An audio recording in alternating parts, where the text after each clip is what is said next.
You can play hardcore mode for Minecraft Bedrock now. Well, kind of. It's still in a preview. But I've been playing Minecraft since 2012, and I figured I'd challenge myself to a hardcore playthrough. Like all playthroughs, let's start by getting some wood.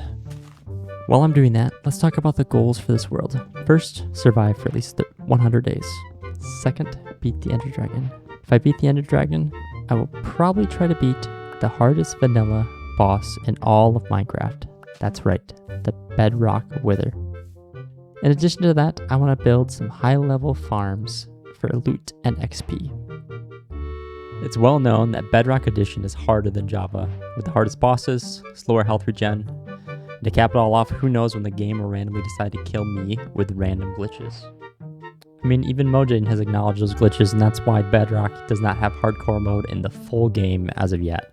So I'll be on the edge of my seat to see if I can survive and avoid any random glitches. First off, I want to find a village. But on the way, I killed some sheep and made myself a bed, knowing that I don't want to die early fighting mobs without any gear. I found some sugarcane, which will be helpful with making books and eventually rockets once I have an elytra.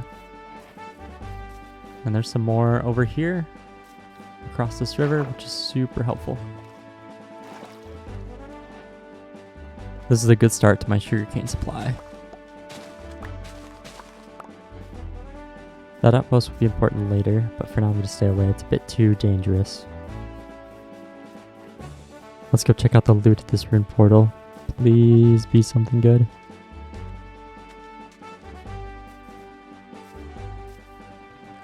Okay, not bad. Golden apple's nice and the armor's pretty good. My hunger keeps getting really low and I don't have that much food, so let's make a boat to conserve my food while I try to find this village.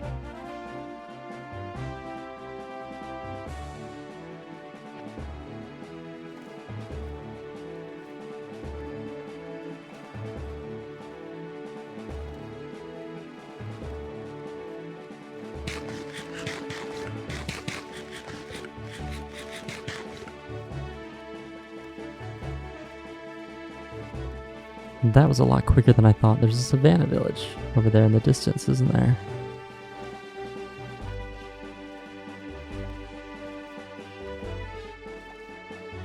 Just in time too. I think it's starting to get night, and I don't want to be out here with a bunch of mobs.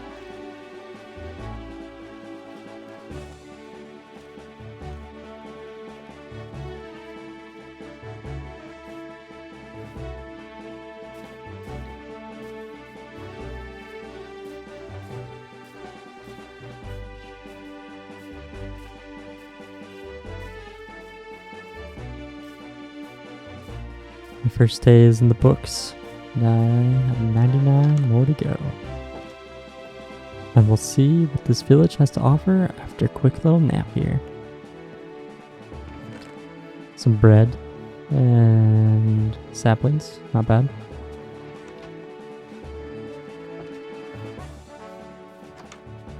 Good lot of nothing.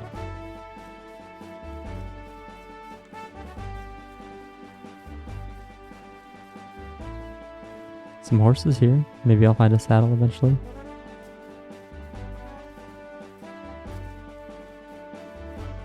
Iron golem.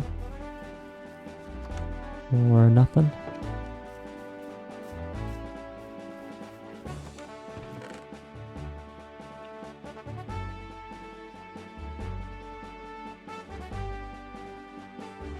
Dude, what the heck? Tall grass.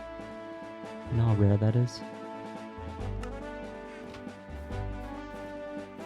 Not a whole lot of loot in this village, but this surrounding area is pretty nice, and the mangrove swamp is definitely interesting. But I think I might explore a little bit more, and then maybe call that village home. Yeah, don't want to fall down in there.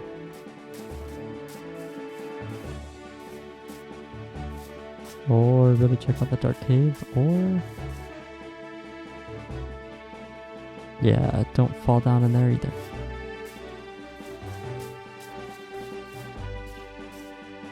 Oh, there's a plains village over there. I may go check that out. and see what we can find over there.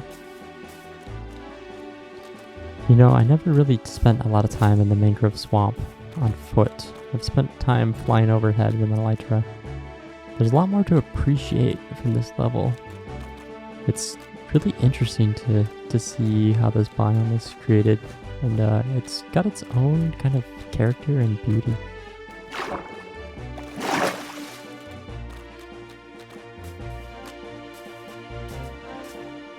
Alright, made it to the Plains Village. Let's see what they have. More bread. The emeralds are nice, and the potatoes will be nice for food, potentially.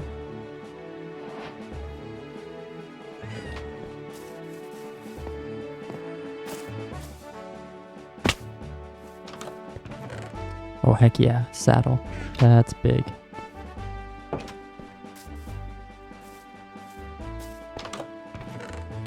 And more bread and saplings.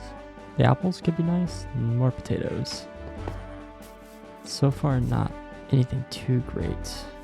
And again, just there's a lot of beauty in the swamp.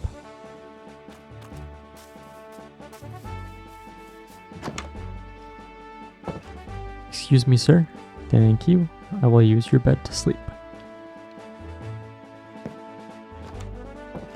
Day 3.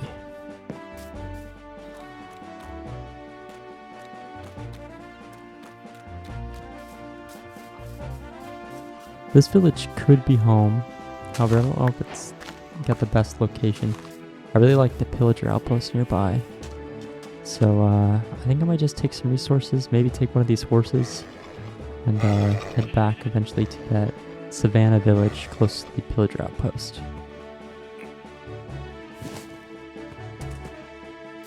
As I made it back to the savannah village, decided to plant the bamboo to get that growing, my sugarcane.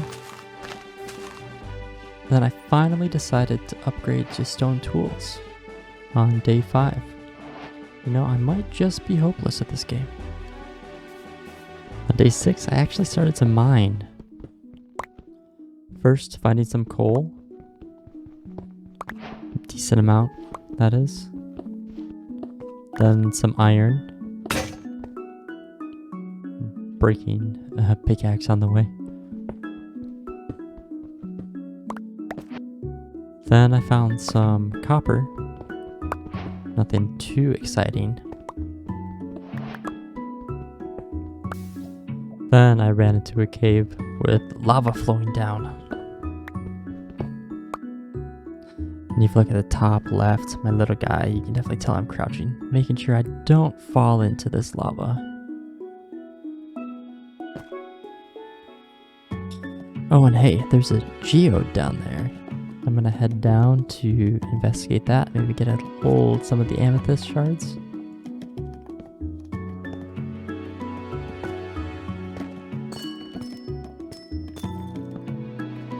I'm not 100% sure what I'll do with these in this playthrough. Maybe make a spyglass at some point. I don't think I'm gonna need tinted glass very much.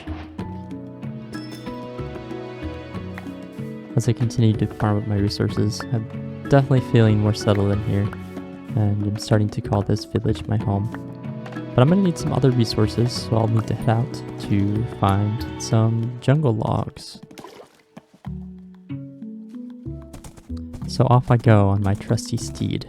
By the way, he needs a name, so put something down in the comments if you have an idea. So I'm thinking my starter base is going to be made mostly of jungle wood, the packed mud, with accents of mangrove wood, maybe some deep slate, but nothing too crazy.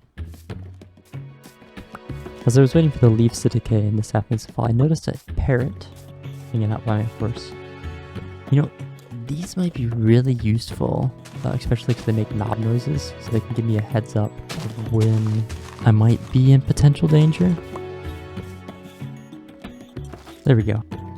With my new friend and my horse, my jungle logs and saplings, time to head home. As I was mentioning before, my starter base is going to use mangrove as an accent. And I just wanted to kind of highlight that mangrove is such an annoying block to harvest in the game. I mean, it's a really interesting tree, but Got such a weird generation, such weird patterns. Day 10, I mostly focused on gathering resources, and little did I know that this could have been my last day.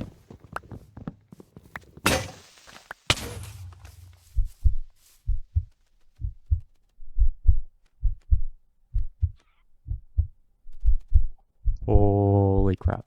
That scared the crap out of me.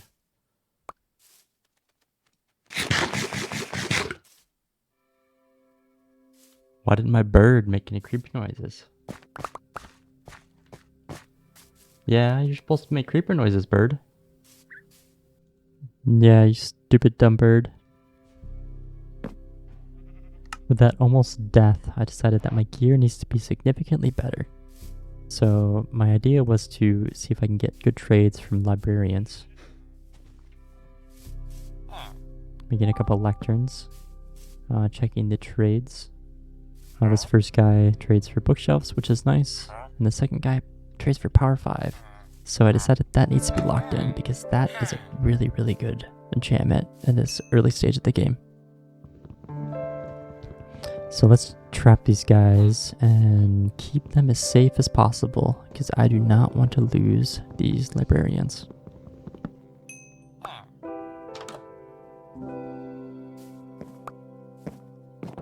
Alright, we got one in here. Now let's place a lectern and get the other guy in here, hopefully. And both are in. Let's put a block in front. After that, I went down back to the mines. I needed to get to low enough levels to start getting diamonds so I can get some diamond gear and maybe an enchantment table. But on the way, I stumbled upon a cave. And I was feeling a little brave after that brush of death. And getting some flashbacks here, though. Okay, that wasn't too bad. Alright, I can get this guy. Oh, he brought some friends. And there's a skeleton. I'm running. This is too risky. Gotta get out of here. Go. Come on. Oh no. Oh boy, I lost my way. Okay. I guess I'm gonna fight. Okay, that wasn't too bad. I'm really glad that I found that gear earlier. And as I finally made it down to minus 57, I realized that it's the next day. So I decided to head back up to gather more resources on the surface. I decided to start making an attempt at a starter base here. I'm not so sure about using the mangrove wood in the water like so. Maybe some bamboo planks might help a little bit. But I'm not quite sure. And as I started to notice the sun setting, I decided to head back down into the mines and do a little bit more strip mining.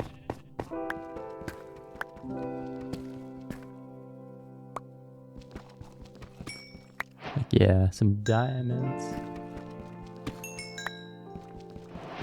2, 3, 4, 5, 6, 7, 8.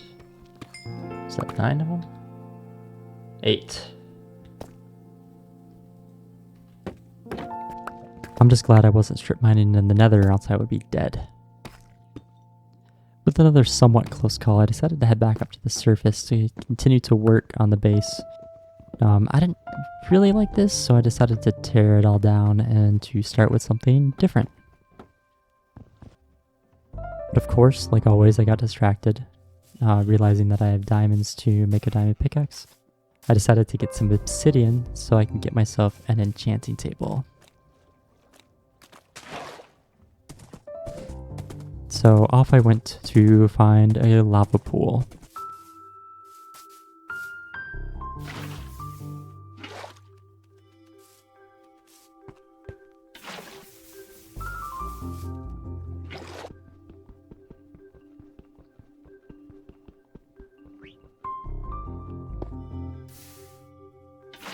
This obsidian will also be really useful when I decide to make a nether portal eventually. Although that might not be for a little bit. I want to make sure that I'm completely safe before I enter the nether.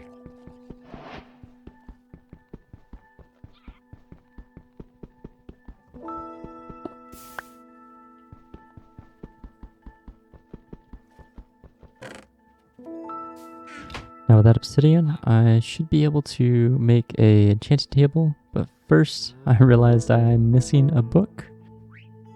Looks like I have the materials for that as well, which is good. And the enchanted table is made. Yet another distraction from my base building. The wandering trader has graced me with his presence, and he has a spruce sapling, which is kind of huge because that will save me from finding a taiga biome where I can get the spruce. So I rushed to gather some materials to trade to the villagers so I can have enough emeralds to get that spruce sapling. Turning the sugarcane into paper, trading the wheat to the farmer, and that should be just enough. And just checking. Thank you, sir. Where the heck did you come from? I feel like I'm always protecting these villagers from zombies. Once I get a brewing set up, I'm gonna let the zombies convert you guys. Day 17, finally starting in my starter base. So what I'm kind of going for is a house on a stilts outside of the water. Kind of reminds me of some of like the old animated swamp houses, or even some of the actual real life examples that you can find in the bayou. The plan is to use fences and gates to create stilts that come out of the water to create some kind of structure to support a platform of planks and slabs that will become the foundation of my house. Placing the planks where they connect to the fences and connecting those planks together with slabs, like so.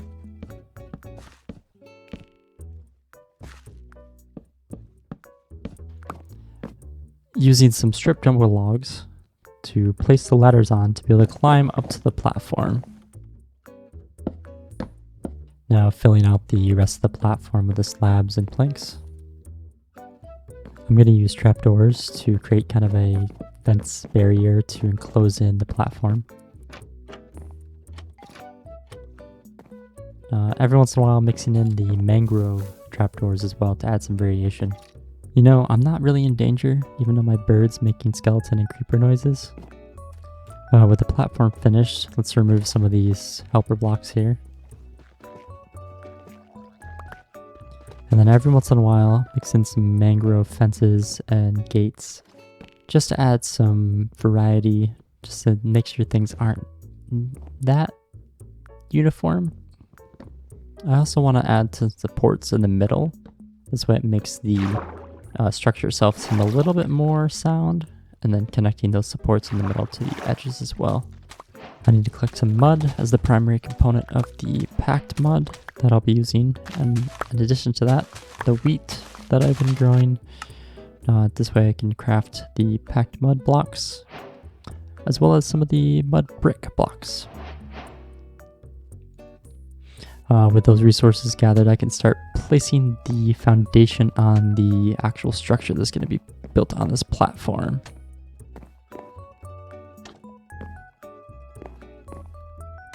I had to collect some sand so I can make glass, so I can have the glass for the windows of my structure. Smelting that in my furnace, adding some of the mangrove wood doors. I think the red and the mud looks really well together. I also wasn't a huge fan of just the jungle planks. I think it made it a little bit too much with the mud being a very similar color, so I replaced a lot of those with the oak slabs. And then started adding the jungle wood to finish the first floor of my house.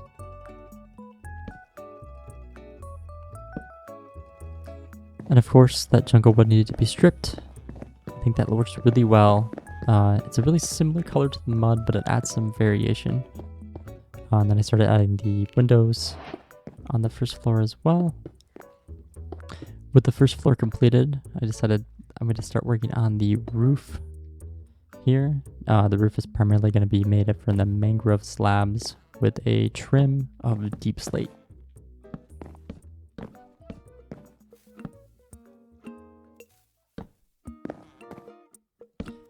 And once the roof started intersecting with the second floor, I started to build out the second floor, stripping the jungle wood. Finishing the roof, kind of getting the pitch of the roof there. On the second floor, adding in some of the windows as well.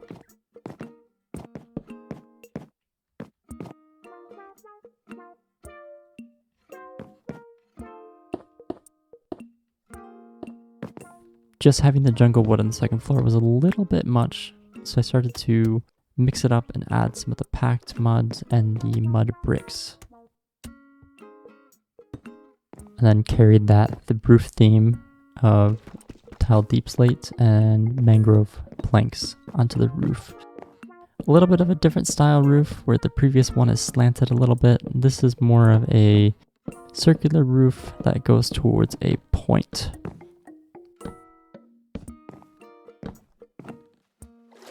I think it's starting to look pretty good. There's definitely some spots that are a little bit bland and need a little bit more detail. So I'll go in there with some of the mud bricks just to mix up where it seemed a little bit more flat.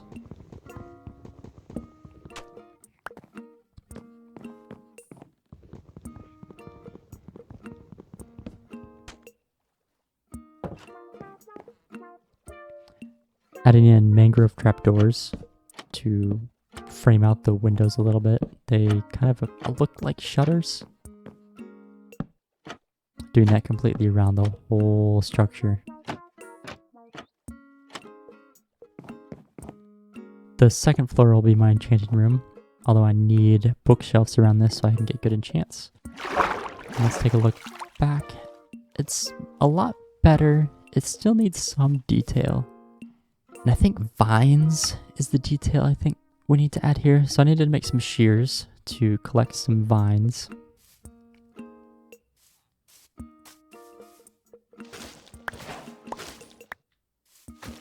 Adding some vines sort of sporadically throughout the structure.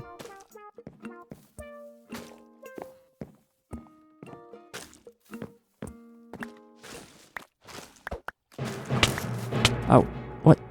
What the heck? Oh, it's a bog. I gotta get out of here. I gotta go.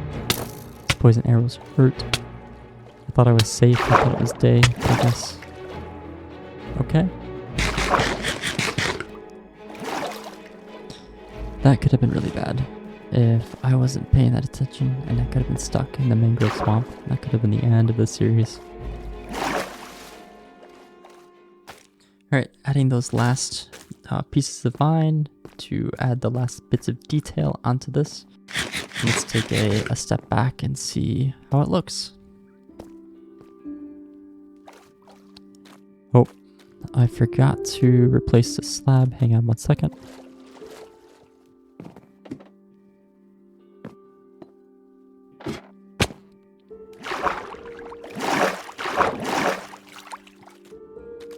Okay, yeah, I really like it. I think it fits in really well with the swamp. With my starter base done, that's all the time I have for this episode. We had some close calls. I feel like I've been really slow. It's day 25 and I only have my little base done so far. I definitely need to pick up the pace, don't I? But anyway, I'm having a lot of fun in this hardcore world. If you enjoyed this video, consider subscribing and hit that notification bell so you don't miss out on the next hardcore episodes. If you made it through this whole video, you're a legend. And thanks for watching. Hello, and welcome back to my Surviving 100 Days in Hardcore series. Today, my biggest goal is to start gathering the materials to create a raid farm. Please excuse the interruption to your regular scheduled programming. Coming here while editing to give you a heads up that plans can change. And you'll just have to stick around in this video to figure out why my plans to make a raid farm have changed throughout this video. But anyway, back to your regular scheduled programming. First, I need to gather all the materials and then we'll focus on building. So the farm design that I'm following was created by Silent Whisper. And the first thing we'll be collecting is 8 stacks and 5 leaves. For raid farms, leaves are the only block, and scaffolding are the only 2 blocks that raids cannot spawn on. So we need a whole bunch of leaves so we can control the specific spawn location of the raiders. I'm probably gonna blow through shears like crazy. Ow.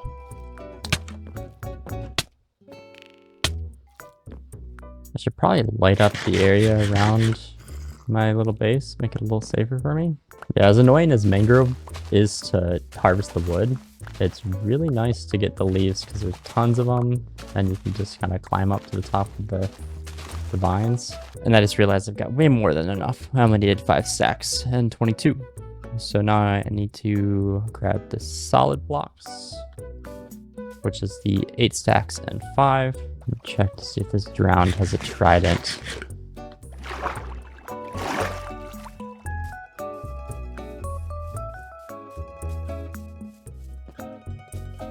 No.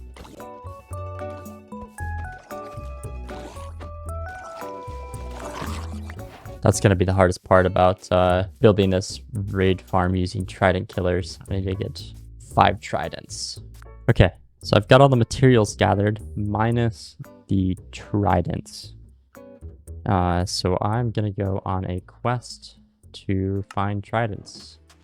This could be pretty dangerous.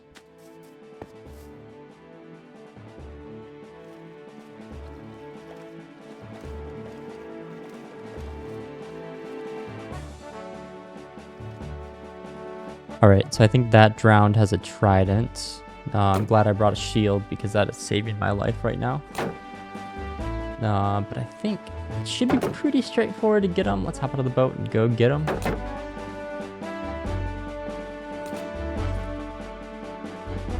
Alright, come here, boy. Oh, two. Okay, good. They're fighting each other. That's super helpful. Hey, look at that. We got one.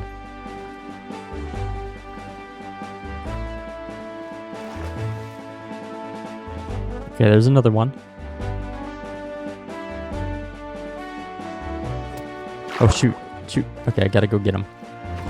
Breaking my boat. You're gonna die for that. And I don't even get a trident from you? What the heck? And another. Alrighty, my dolphin friends. Let's go get them. Oh, just rotten flesh. Dang it.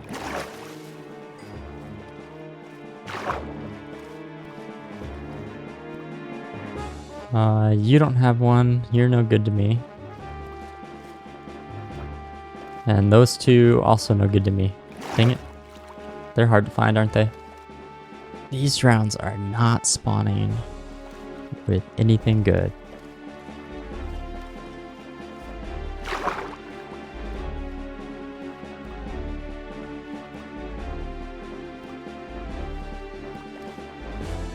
Alright, there's another one.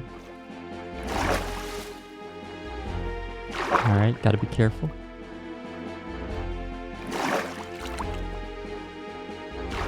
Okay, should be good. Heck yeah. Alright, I think that's 2. Yep.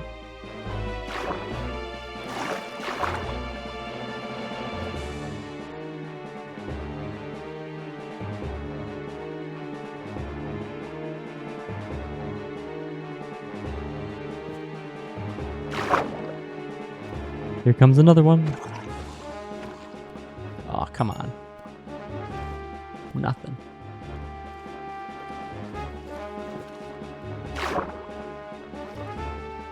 Alright. Take that. Ooh. Broke my pants. Ooh, this is getting hairy. This is getting hairy. Alright, eat the apple. Eat it, eat it, eat it!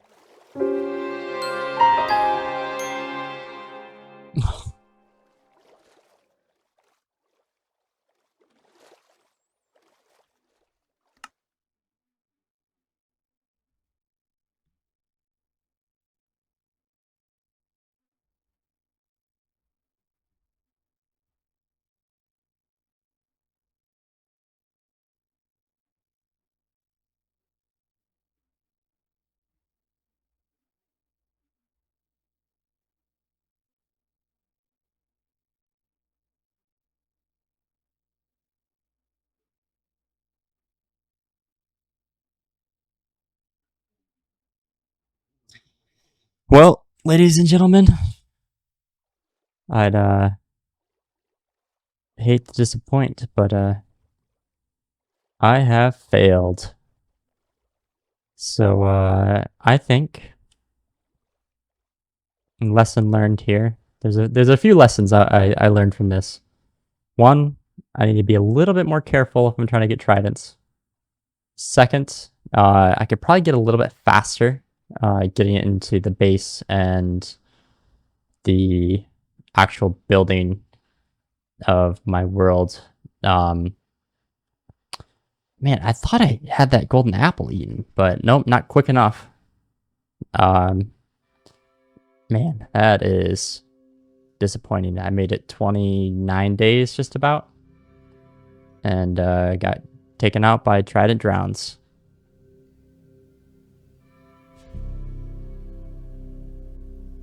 So I'm not taking that failure to heart, okay?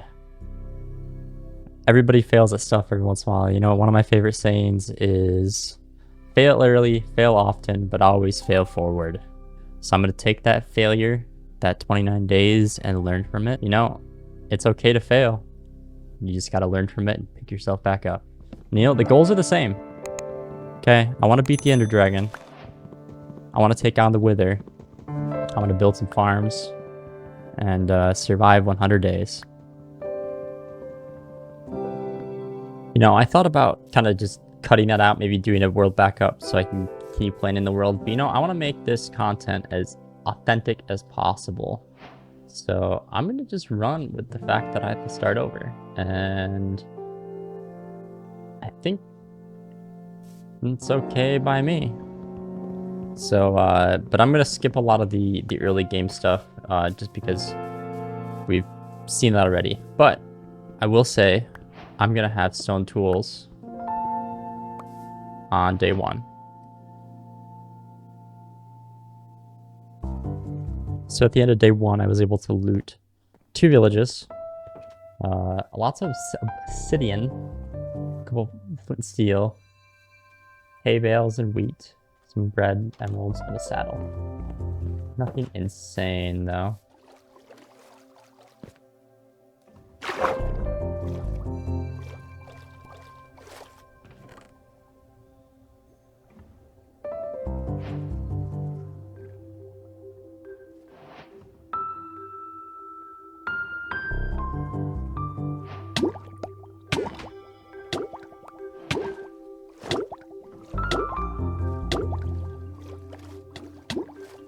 So, almost drowning myself. That would be really embarrassing to lose 2 hardcore worlds within the span of 1 episode. But, decent chest plate. I think that was worth the risk. I think one of the things that I really am going to learn from that previous world is that it's okay to make risks.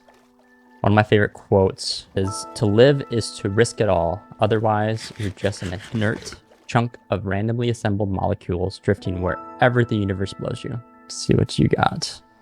So you have an iron axe, which is nice. I also get an unbreaking iron sword. So I think I'm probably going to settle here at this village. The only thing I'm missing is the pillager outpost is really nice, but what's nice about the way that the update is now, you just need the ominous bottles. So when the pillagers come to kind of raid or patrol, if I kill a pillager captain, that I can get to the ominous bottles to start a raid when I make a raid farm. So I want to get a Fletcher. That was silly. I think using villagers this time around, actually using them instead of just making villagers, is going to make my life so much easier.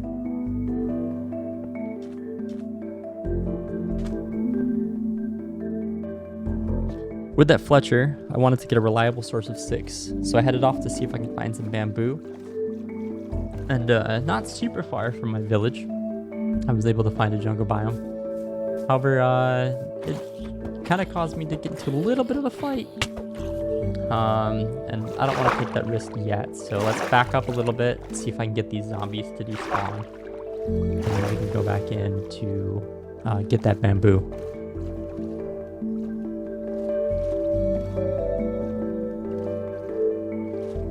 Alright, they should be despawned around the bamboo now. Let's just go a little bit further just to make sure.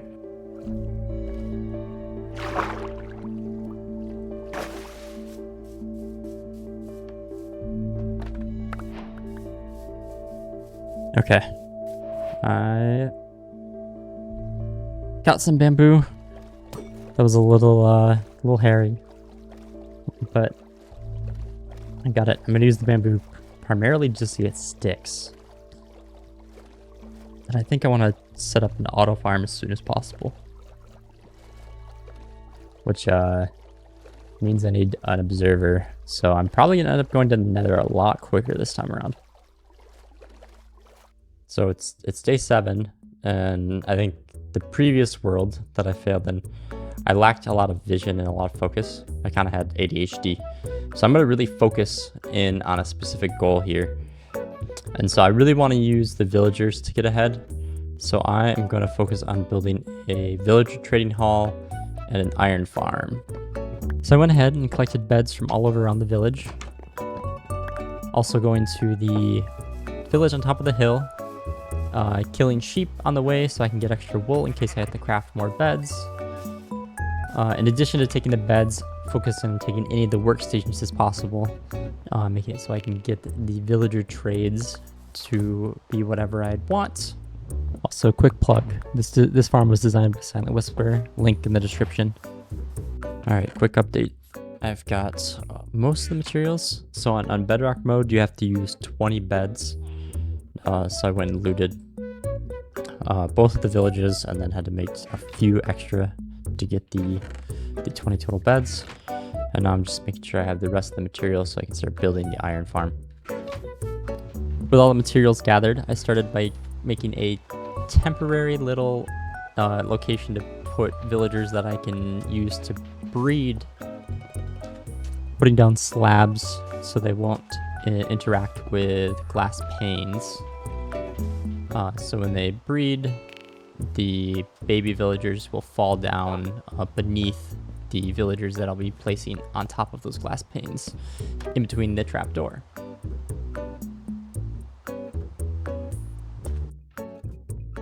The hard part, getting the villagers into specific places.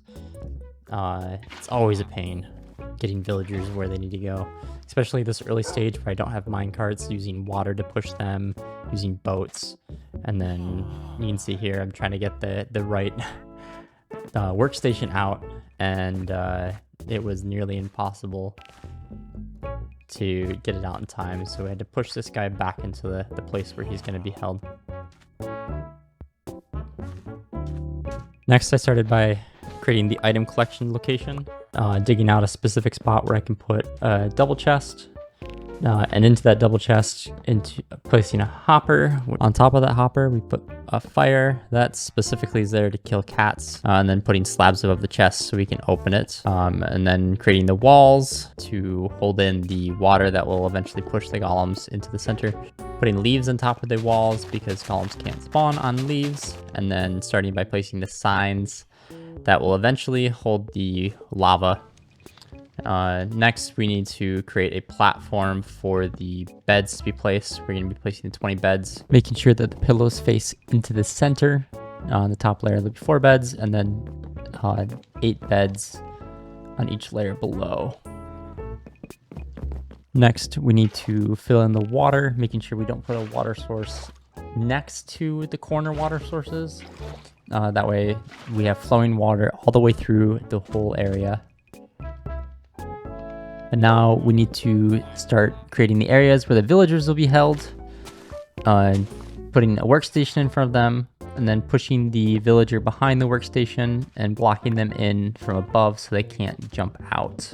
Doing that until we eventually have at least 10 villagers. Here I'm creating just a little area and realizing that it's not protective enough to keep the villager in place.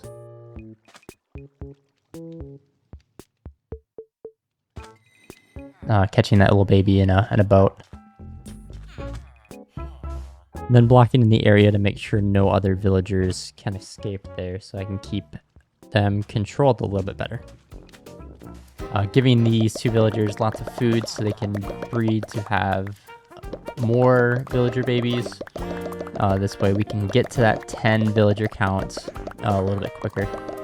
And then realizing that I need some lava, and in hindsight, I wish I just grabbed it from the blacksmith, but I headed down to the cave where I knew where lava was flowing. Grabbing that carefully here, so that I don't fall into the lava. That would be devastating. And then heading back, placing the remaining signs to hold in the lava. Putting a temporary block above to place the lava against, and then placing the lava there. So I have the structure of the iron farm built, but now 70% of the villagers, or 75, something like that, have to be working in order to spawn iron golems in Bedrock Edition. So you need at least 10 villagers. We have 20 beds there, and at least 7 of the 10, I believe, maybe 8 of the 10 have to be working the previous day to ensure that iron golems spawn. So I'm waiting for these babies to grow up, and then give them professions, and then we can get them locked away into their trading cells. Oh, I think we're working. Oh, heck yes. That's huge. Oh, the sweet sound of iron golems dying. Over the next few days, and probably a little bit too long, I spent time just getting the trades exactly what I wanted, making sure I can get the enchantment books so I can be geared up for the future. I spent a lot of time taking the iron, trading it to the villagers, and then leveling up villagers so I can get the good armor and other trades. Can't do this in Java. But of course they have the offhand. That makes it a little bit easier. Blast protection, come on. Protection 4. I'd settle for protection 3 at this point. After spending way too many days and doing a lot of trading, I'm completely geared up with almost full diamond armor. I could get full diamond armor if I want, but I don't think the boots are necessary right now. Before the dragon fight, I probably will. But I think I'm ready to go head on to the next challenge and head to the nether. So let's fix this poor counting nether portal that I made.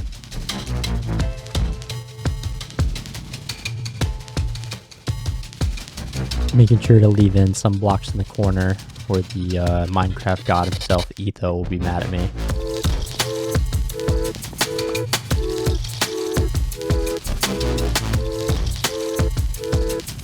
Here we go!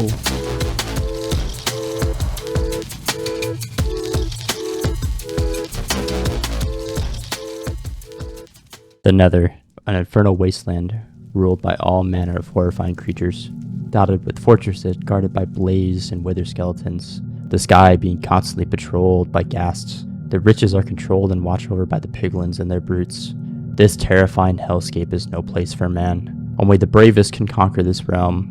This will be my greatest challenge yet.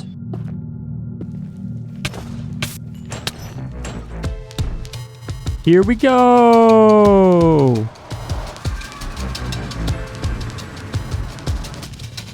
So the goal is quite simple. We're looking for a fortress so we can get blaze, so we can get blaze rods, so we can make it to the end.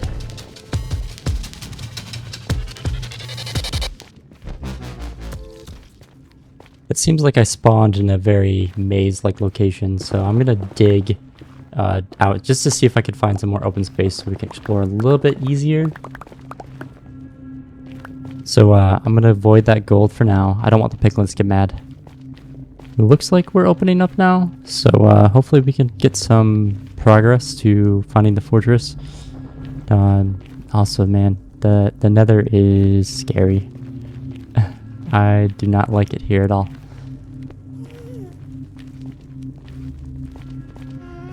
Oh, there's a ghast. Alright. Ooh, that was lucky. I'm glad I brought a bow. Hey, return to sender. Look at that. I can't stress enough that the nether is super dangerous. Come on, gas. Yeah, take that. Alright. Oop. Alright, got lucky with that one. Oh, freaking another gas. Are you kidding me? Ow. I don't know what hit me there on the ground. Okay. And another gas spawn. Okay, I'm going to head a different direction here. Okay. Are you kidding me? Okay, that one left me alone now. Alright.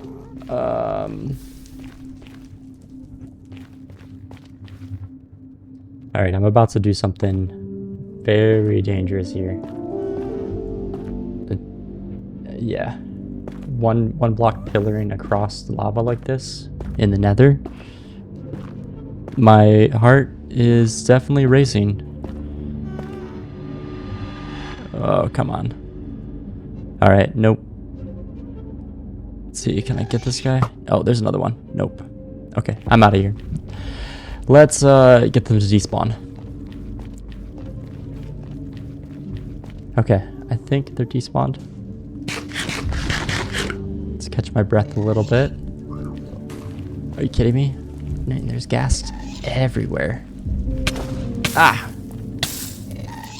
Come on. I think I'm okay. It's just a little fire. Alright, let's take care of this guy. Alright, let's keep bridging. You know, I know this is just a game, but if I had my heart rate monitor right now, I'd probably be getting like 90 to 100 beats per minute. And I'm just playing a video game. Alright, I think I should be done bridging for a little bit, hopefully. At least I hope. Okay. As I ran into another area where I couldn't really bridge to explore, I decided to just dig my way through. And of course, more open lava on the other side. This one's not as far, so decided just to pillar up and bridge a little bit over to get to the next area. I decided to avoid the basalt delta because magma cubes are surprisingly annoying. They will completely mess you up. So back to bridging across the open lava, of course.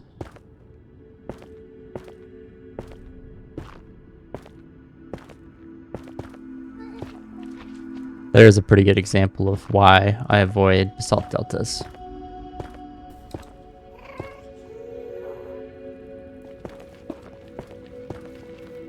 Running into some more solid netherrack, I decided to dig forward to see what I could find.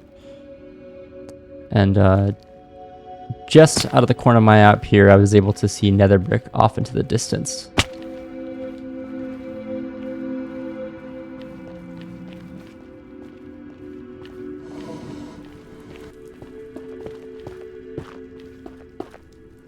Alright, so I found my blaze spawner.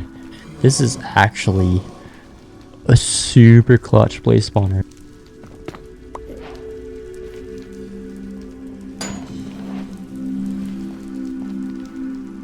Oh, get out of here. Get out of here, piggy. Yeah, I do not want to hit you. Yeah, leave me alone. No, go leave me alone.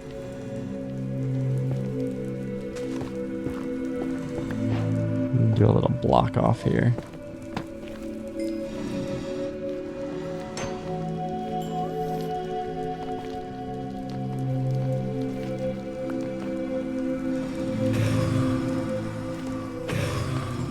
Ooh. Ooh.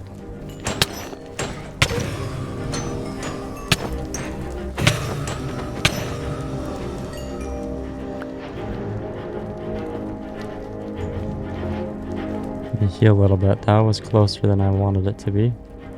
See if I can get this guy away. Yeah, come on, move, you zombie piglin. You are in the way and are super annoying. There we go. Get out of here. Let's block that off. With the area safe, I decided that building a little blaze farm setup would be super nice and super helpful. Luckily, I brought smooth stone so I can make some slabs out of them. So I figured it'd be easiest if I dug down below the blaze spawner a little bit so I can have a location where I could funnel the blaze in, where I can kill them with the sword and not take damage. So if I do that, yeah, there we go. And then I put a slab here. Yeah.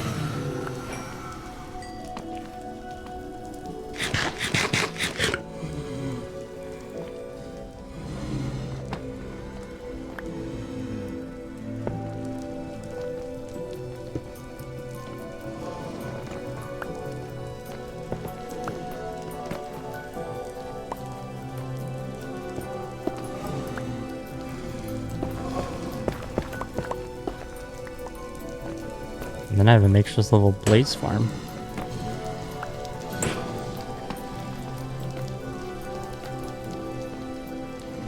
There we go. What hit me?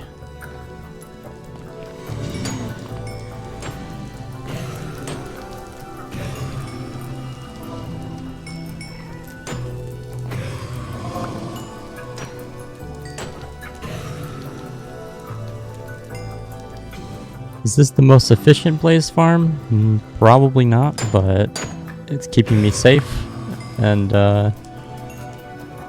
it's working for my purposes. Albeit pretty slow, this little blaze farm was a great idea where I'm able to kill the blaze as they spawn in, attracting them by hitting them when I can, sometimes shooting them with a bow. Getting them down to where I can kill them without them hitting me. Every once in a while their hitbox would hit me, but that's why crouching with the shield is super helpful and has protected me pretty well. And as you can see there, it's pretty hard for the blaze projectiles to get past the slab and the solid block.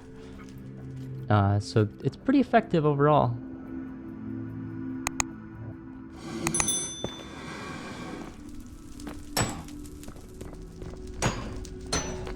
So I spent quite a while just collecting the blaze rods from my little blaze farm. And I think this is even more clutch than I thought it was initially. Being able to build a little farm here with slabs to protect myself while I was still able to collect as many blaze rods as I need was pretty great. So I probably have enough to get to the end. But I want to get a bunch more so I have fuel to do some potion brewing. I also need to figure out if I can find nether wart in this fortress too. With a decent amount of blaze rods, I decided to go into the fortress to go look for some loot and also to see if I can find specifically nether wart. So I can set up potion brewing when I get back to the overworld.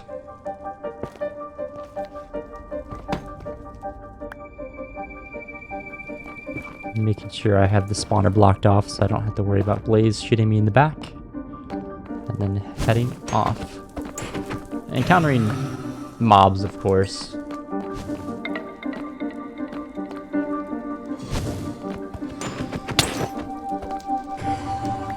But as long as I keep playing it safe like I do, then I think it should be fine. Oh.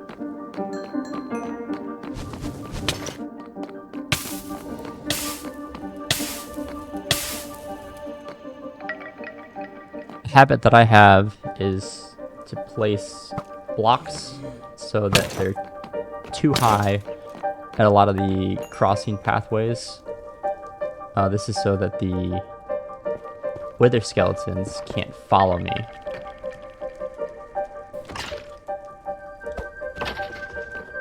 What the heck?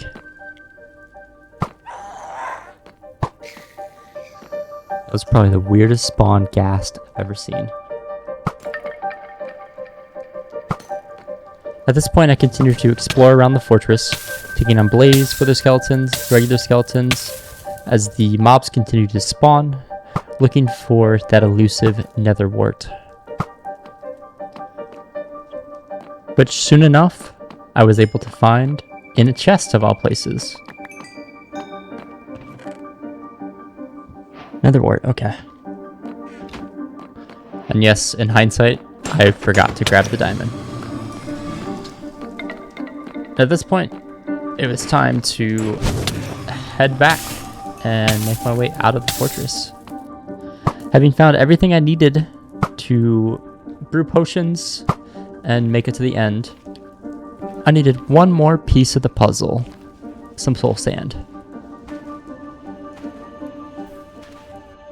Alright, so I got 34 blaze rods. If I need more, I can come back. Eventually I want to make a safe path to that fortress, because it's not that far from my portal. Also grabbed some soul sand and had some nether wart as well, so I can farm that so I can start making potions. So I think it's time for me to head back, and that's always going to be fun to remember how I got here. Heading back to the portal, I had to take out a few more ghasts and of course fight a few more mobs here and there. Albeit, I was lost for a little while. I couldn't find this specific location of where I went into this area. So I actually went back to the recording and found the specific coordinates to where I came in. It's one of the benefits of beat recording. You can always look back to make sure you're not that lost, which was super helpful to make it so I didn't run out of durability in my pickaxe. Knowing the coordinates, but not knowing the exact direction I was heading. It's also a lot faster heading back. You don't have to rebuild the bridges over the lava. You can run across them, avoiding a lot of the mobs while heading the way back. Get out of the way. Oh, come on. Stupid piglin. And the ghast despawns, of course. Okay, I should be back pretty soon. I don't think there's much more to get across. Just run and ignore all of the ghasts and make it back as fast as I can. Alright, we made it. Took a while, but we made it. And of course, it's nighttime. That's alright, these mobs are significantly easier to deal with than mobs in the nether. Oh, the worst mob in the game, phantoms. But it's actually perfect. I think phantoms are needed for slow falling potions, which I would like to get some. What are you doing, dude?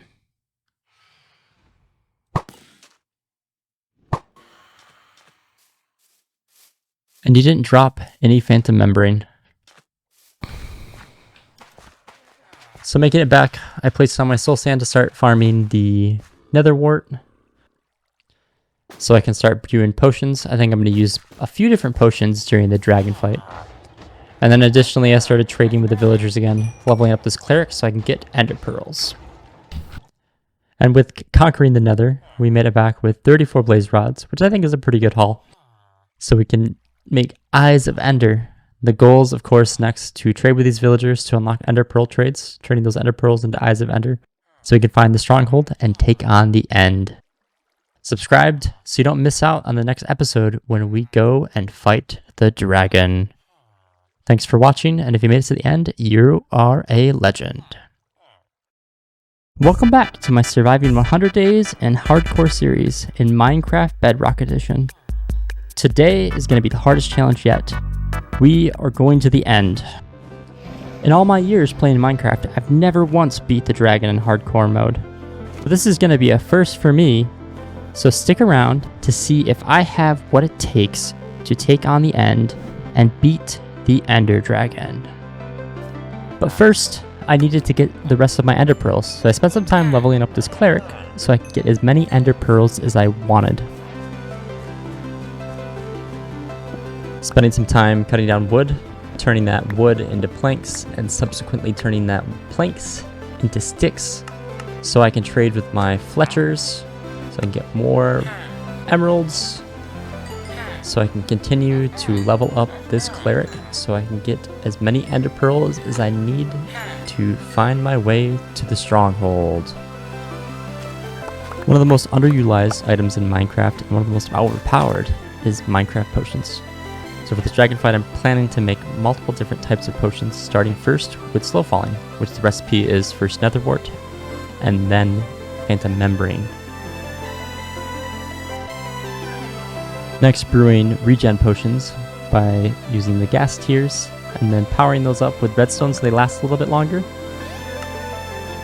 I'm also finally trading with my last armor so I can get diamond boots so I can be in full diamond armor for this fight. Making one more type of potion, the strength potions, again leveling those up with redstone. All I need now is food, so I leveled up this farmer so I can get as many golden carrots as I possibly wanted. I also decided to use some of my iron to make an anvil. This way I can create a more powerful bow by combining two bows that I traded from the Fletchers to get a punch 2 bow. Also deciding to put that mending book on my pickaxe. So I'm all geared up. I've got full enchanted diamond armor, a whole bunch of potions, some blocks that I can pillar with. In addition to that, I've got a decent amount of food, and I think 10 ender pearls should be enough, hopefully. I'll start by making just a couple of the eyes of ender so I can start looking for this stronghold. And I am off.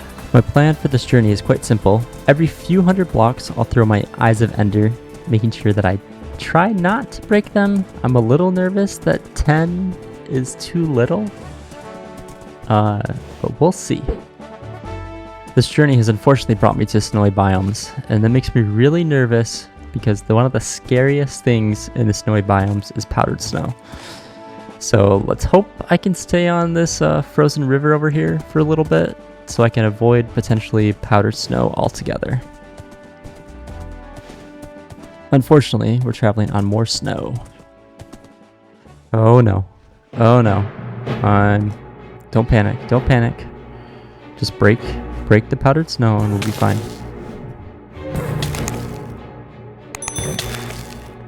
Okay. I think I'm safe now. I just need to make sure my horse potentially could be safe.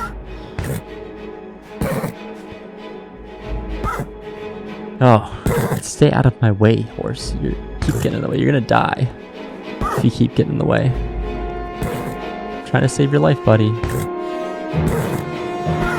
Oh, come on. Get out of the way. Let's see if I can move on. Don't walk back towards it. Okay, let's see if I can get out of this mess. And stay alive and hopefully keep my horse alive too. Come on, out of the way. Alright, just need to dig a little bit more so I can get out of this hole. Alright, hopefully that will do. Let's see if I can jump out of here. Yeah, my horse is really, really low health. So let's hope I don't fall into any more powdered snow. Oh, and I spoke way too soon. My horse is dead. My horse is dead. Yep, you're dead. And I'm gonna punch you when you... Oh, yep. Oh, come on. Oh well. Let's just get out of here.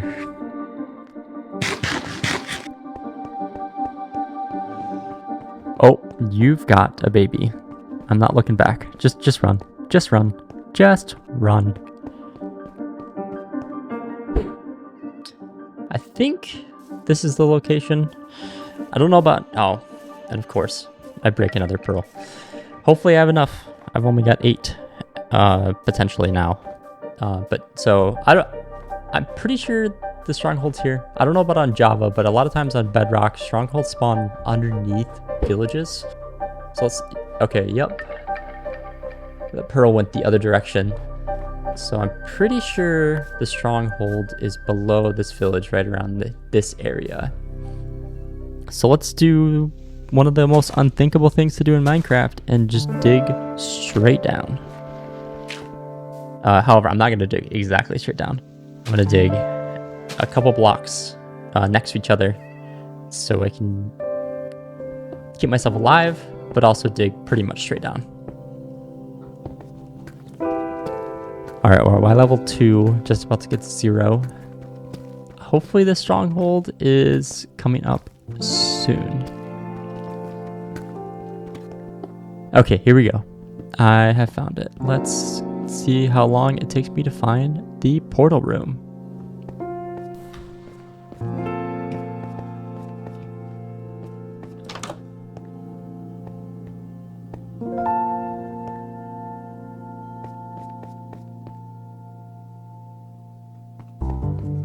Okay, that wasn't terrible. And we are going to be short. Yup. We are going to be short 2 Eyes of Ender.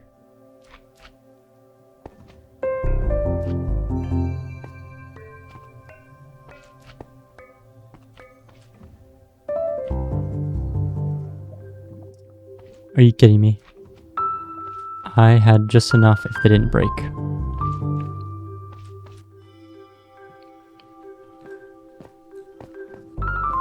So up I go to pillar back to the surface.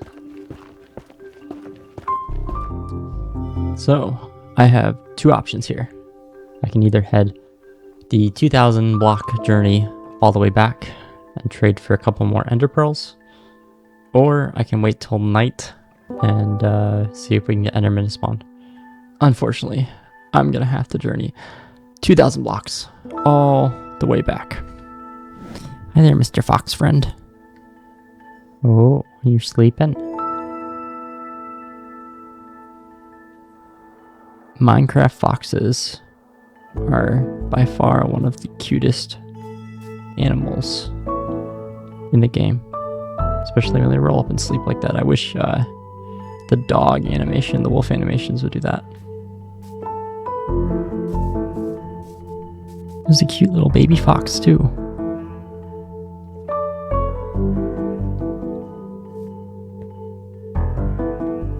Look at you. I wish I had a lead. You'd be my pet forever.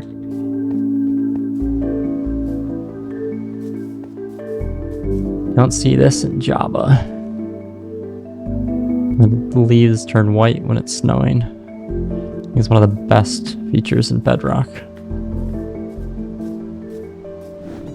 After making it all the way back, I traded the cleric just to get a couple more ender pearls, and then headed back all the way to the stronghold. Having to dig down the pillar I made, making sure I use a different pickaxe on my diamond one, just because I'm nervous it'll break.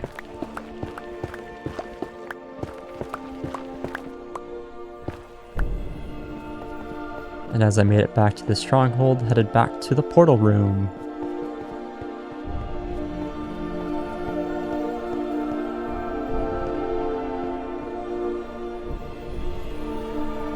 Crafting those last 2 Eyes of Ender. And there we go. Alrighty, let's go. Alright, this end spawn doesn't look too bad. You know, I should have brought a pumpkin. I didn't think about that. I'm gonna end up looking... Yep, already looked at an enderman. Let's see if I can... Alright, gotta be more careful. I can't take these hits this early. You gotta watch out for that dragon swooping in and getting me. Let's take a regen potion.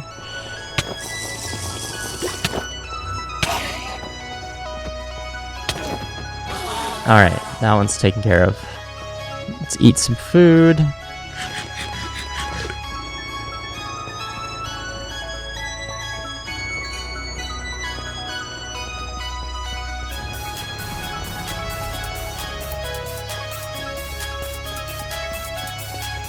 Pillar up so I can start getting these end crystals.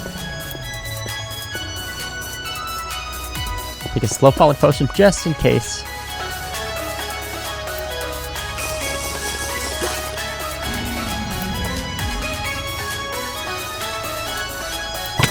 Alright, there's one.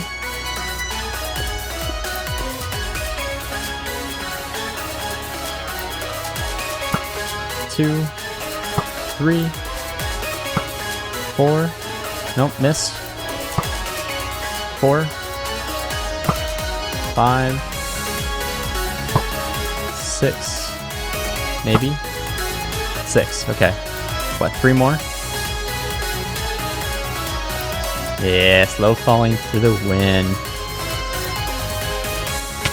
Oh, I looked at another enderman. Alright.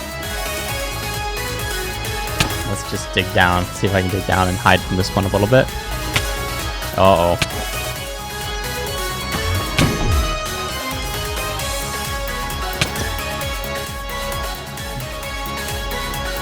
I'm panicking. I'm panicking. Uh-oh. I'm panicking. Dig over. Come on, dig over.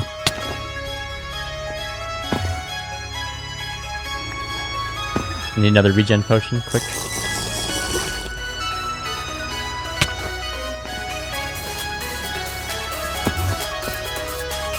Alright, slow down.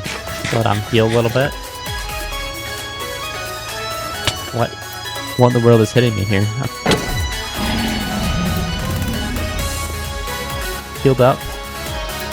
Careful not to look at these endermen. I got 3 more crystals. See if I can get this one.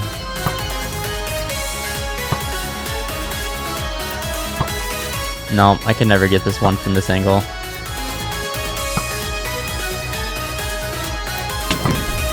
Alright, gotta move. I'm gonna probably pillar up in this last tower over here.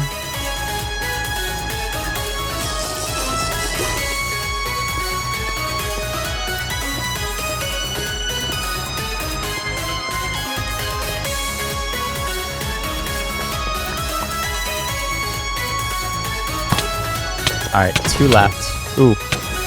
Ow. Come on. Yeah, they regen just to be safe. Oh, I'm so glad I have a slow falling potion right now.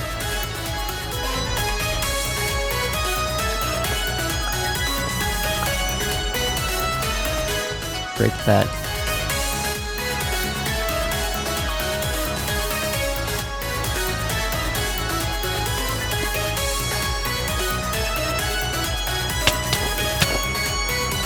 Come on, take that.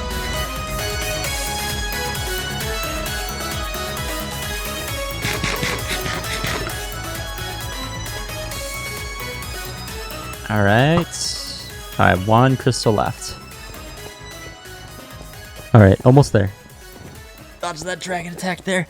Alright, let's go to this last tower, pillar up, take out the grates up there, take out the last crystal at least I think it's the last crystal. I mean, we'll see.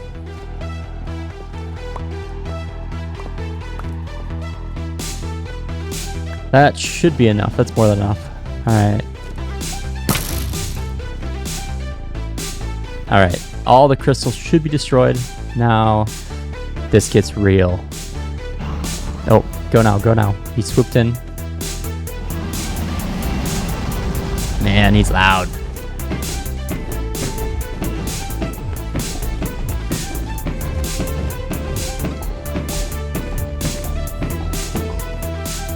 Alright, that was a good chunk.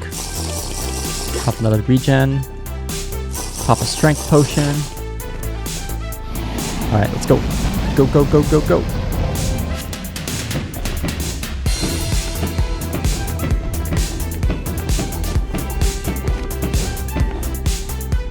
Nice. Just over half left. Ah, there's a bunch of dragon breath in this, so let's attack it and get back here. Alright, just under half. I think there's tons of dragon breath in the way. Yeah, I'm gonna wait for that to clear. Alright, so let's clear. Let's go. Ow.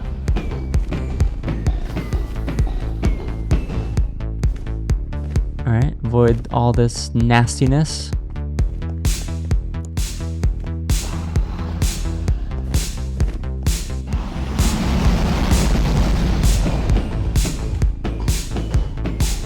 Almost there, almost there. Alright, let's go, let's go. Go, go, go, go, go. Alright, it's gonna need a couple more, maybe one more. Oh, I missed a crystal. Alright, go, go. Oh, oh, oh. Last regen, maybe, hopefully. I've got more, but hopefully that's the last one I need. Let's go!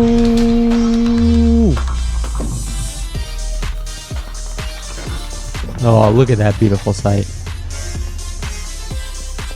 Am I the greatest? That's right. I think I might be the greatest Minecraft player that's ever lived. No, just kidding. I'm not.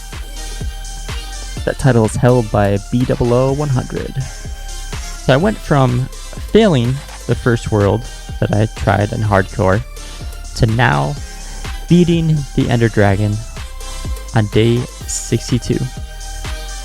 I may not be the quickest Minecraft player, but I can tell you I am persistent. And you know, there's something to be learned about being persistent. You know, you may fail previously and learn from that failure. You know, that is totally fine. As long as your forward progress is still forward, then that's all you need to do. Let me grab this torch really quick, because before I end this video, there's one last thing I want to do, and that is taking this dragon egg as the spoil of my victory. And while I grab this dragon egg, I want to let you guys know that this series is not over yet. I've got just under 40 days left, and I've got some big plans that may be including taking on a raid, and I also want to see if I can beat the hardest boss in vanilla Minecraft, the Bedrock Wither. But anyways, if you guys made it to the end of this video, you are a legend, and I appreciate you so much. If you enjoyed this content, leave a like and hit that subscribe button. And remember, never give up. Are raids too easy? Raids are the best way to get the most OP item in Minecraft, the Totem of Undying, which basically gives you immortality. But with such overpowered drops, are raids balanced? You see, I would argue that in good game design, high risk should give high reward, but I want to find out if fighting a raid is really that high of a risk, or if it's just an easy way to get way OP. So what better way to put that to the test than in my highest risk situation possible in my Surviving 100 Days in Hardcore series, where if I die, it's game over, no respawning. For those who have been following this series may notice that I'm a few days ahead of where I last ended my last episode, and let me tell you why. You see, I went to go fight a pillager outpost so I can get the ominous potions. However, I adjusted some of my recording settings without testing, and my footage was awful. So I decided just to omit that completely from this episode so I don't give anybody a headache. But anyway, the plan for this episode is quite simple. I have 3 ominous bottles, so I want to take on 3 raids to really see if they're that difficult to deal with. And why, you might ask, I want to take on raids? It's for those Totems of Undying, because remember, one of the goals in this hardcore series is to take on the hardest boss in all of Minecraft, the Bedrock Wither. And I'm going to need as many Totems of Undying as possible, because that thing will kick my butt. But before we get to the raids, I have just a tiny little bit of preparation, so let's get to that. First, I crafted a few golden apples. I think they might come in handy in this raid. Second, I need to replace my helmet, so I traded with my armor, a little bit of the iron, so I can get a new helmet, which broke when I was going after the pillager outpost. Next, I figured it'd be a good idea to upgrade my sword, removing smite, and then adding the sharpness 4 book, which I found in the stronghold. With investing more into my sword, I decided to trade for a mending book, because the durability is quite low on my sword, So I figured it'd be a good idea to make sure to keep it around. So going ahead, trading for that mending book, and then putting it on the sword using the anvil. And with the preparation out of the way, we're ready to take on the first of the 3 raids. So here we go. And as we take on this first raid, I want to go through my thought process of my strategy to take on these raids.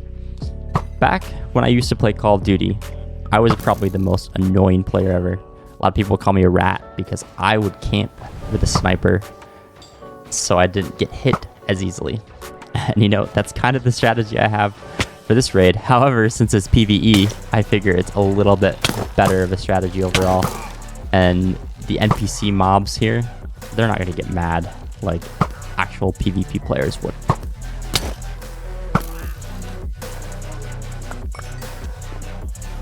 Overall, this strategy is working pretty well. The one downside is that I have mending on my bow instead of infinity, so I risk running out of arrows, especially taking these far shots that sometimes miss. But overall, it's a really good way to avoid as much risk as possible, especially in a hardcore world where if I die, it is game over. But most of these mobs, they get killed in 2 shots with my power 4 bow, which is really nice.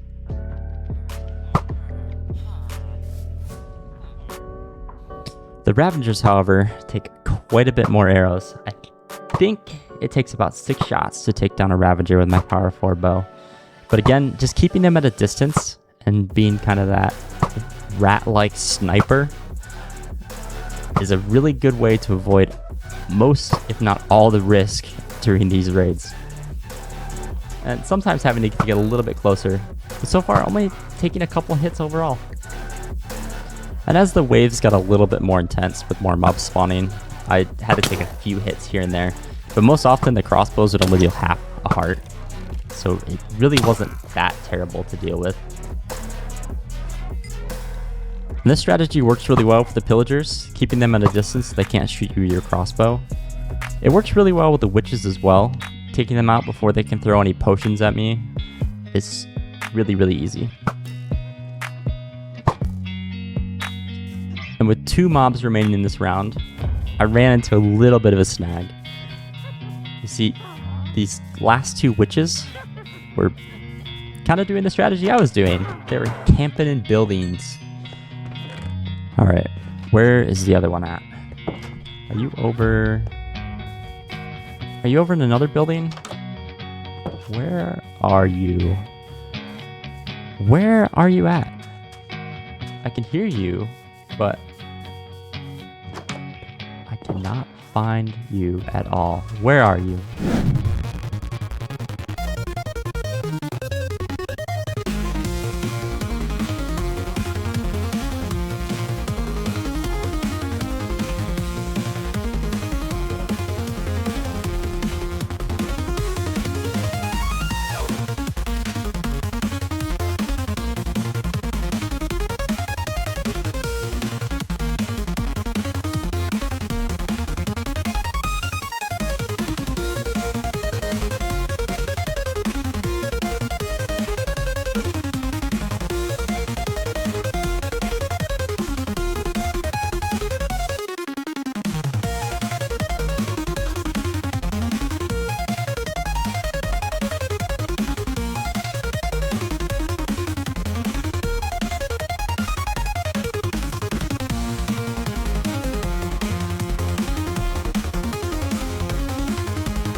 One eternity later.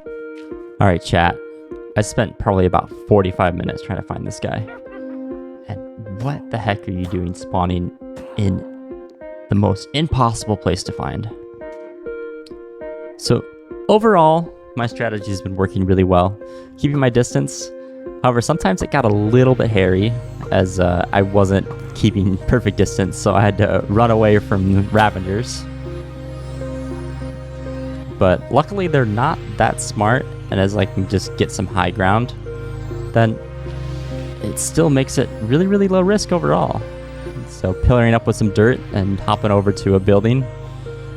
And I can take out this Ravager with ease from a distance. And let's see, 1, 2, 3. 3 shots there. I guess I hit it a couple times before. But it's pretty easy just to get some high ground and kind of be a rat and to take out these hostile mobs from a distance. And as long as I'm not taking any unnecessary risks, overall, this raid has been pretty straightforward. I'm doing pretty good on arrows so far. I think I have a couple stacks left. But that's the only thing I'm nervous about, is running out of arrows. Even tackling the evokers and the vindicators from a distance, it's even better. And I really wanted to focus on the evokers, avoiding any Vex or any of the other long-range spells that could hit me to cause me damage that potentially could kill me.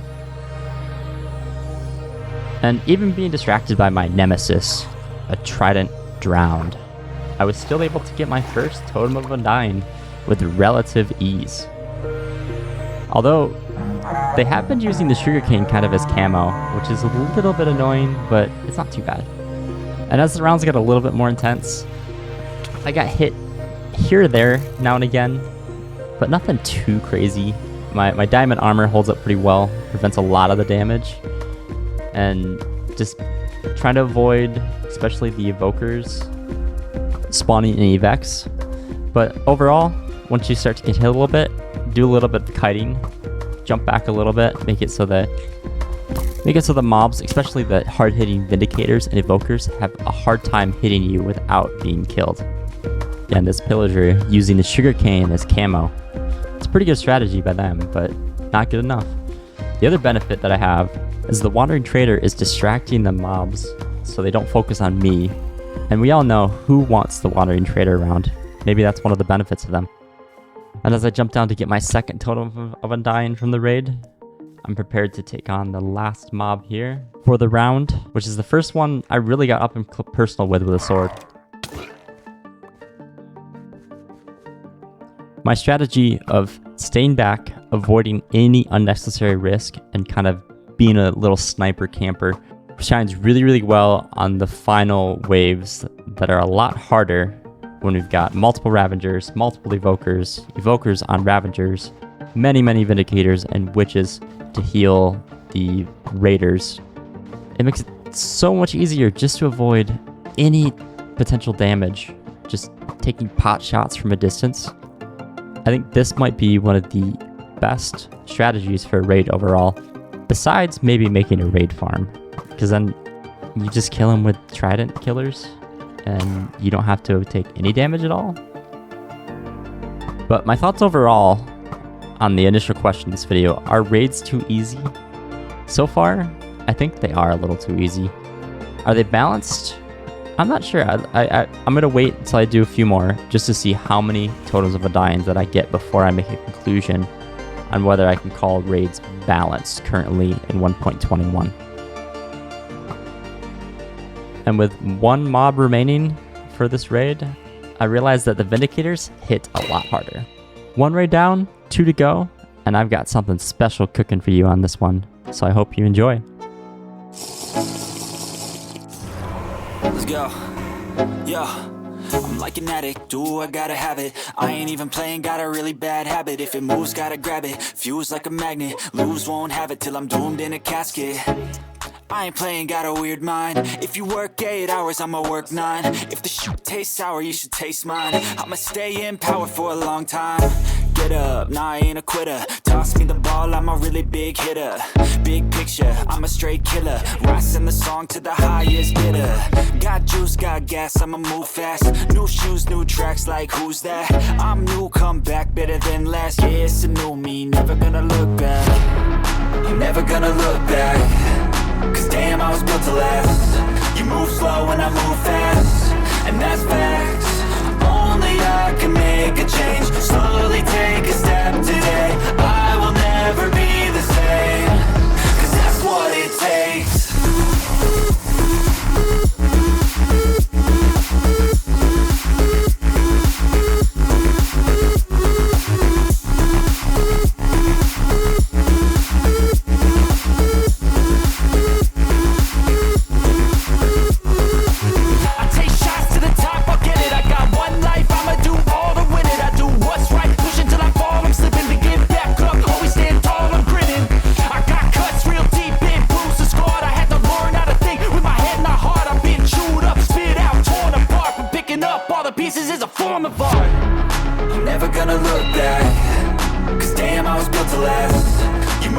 slow when I move fast, and that's facts. Only I can make a change. Slowly take a step today. I will never be the same, 'cause that's what it takes. So are raids too easy? Yes. Yes, they are. In my opinion, raids are too easy. However, I want to put a caveat on that. As long as you are prepared. See, when I was prepared with plenty of arrows and a really good bow, it was a piece of cake. However, when I ran out of arrows at the end, and you can see in that montage, I had to fight Ravengers and Vex with a sword, which is not necessarily the best way to do it, and it caused me to pop a totem at the very, very end of the last raid. But, I mean, that kind of proves the point that totems of Undyne are super OP. Through those 3 raids, I got a total of 13 totems of Undyne. So essentially, it takes my hardcore world and it makes it so I have 1 life, and now I have 13 extra lives before I actually die and have game over. And would I call that balanced?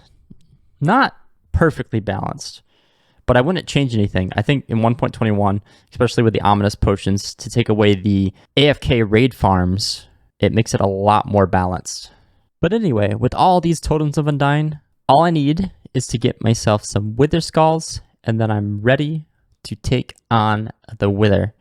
So if you enjoyed this content and want to see more, subscribe so you can watch me take on the Wither in the next episode. If you made it to the end of this video, you are a legend, and I appreciate you so, so much. Thanks for watching, and have a good one.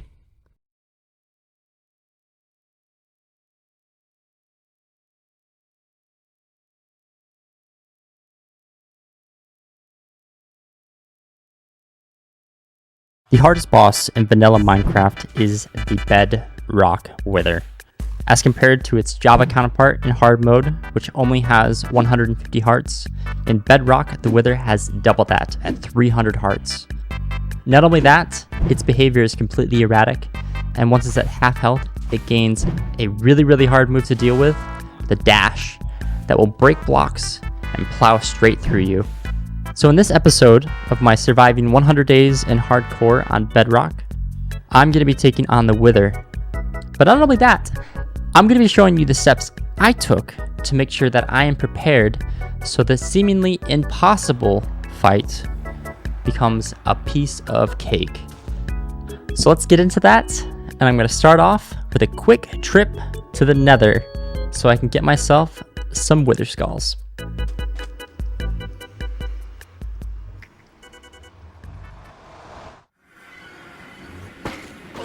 What in the world's going on? What is... What? Oh. Okay. I guess the turtles are enjoying some really warm weather in the nether. But anyway, let's have fun, turtles. I've got Wither Skeletons to kill.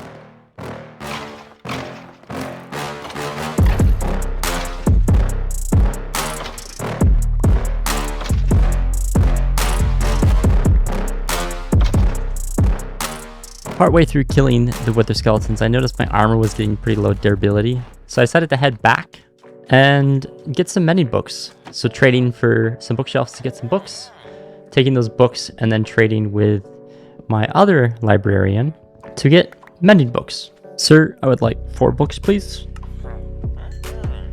And thank you very much.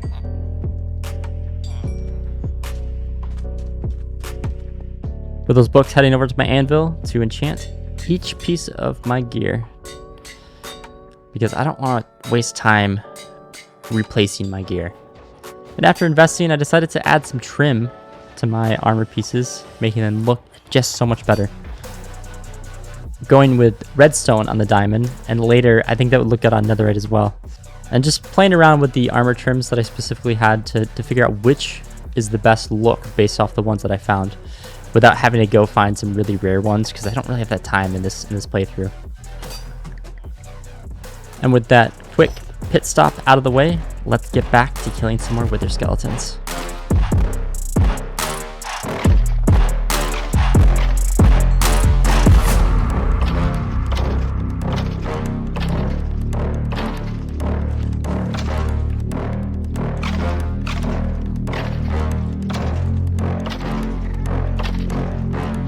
Heck yeah. 1 down, 2 to go. Oh crap.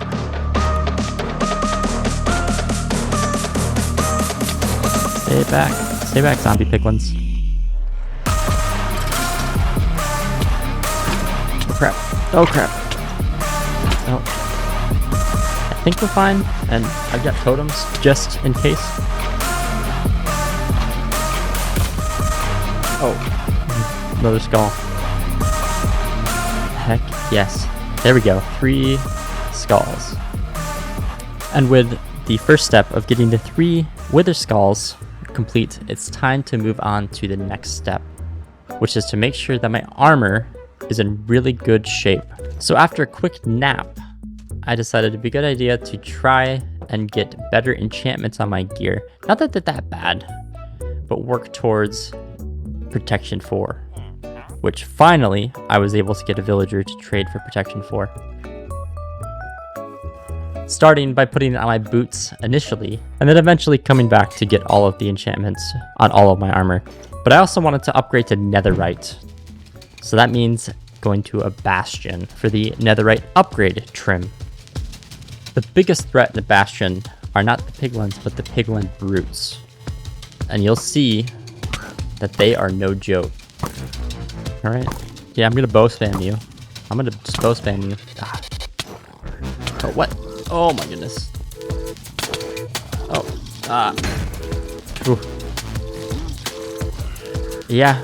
I didn't want to pop another totem, but that's okay. That's what they're for. That's why they're so busted. After that brief brush of death, I was able to lure out many of the brutes and knock them into lava and take them out from a distance as to avoid any more risk. I don't want to lose any more totems because I'm worried that I might need at least a couple for the wither fight later on.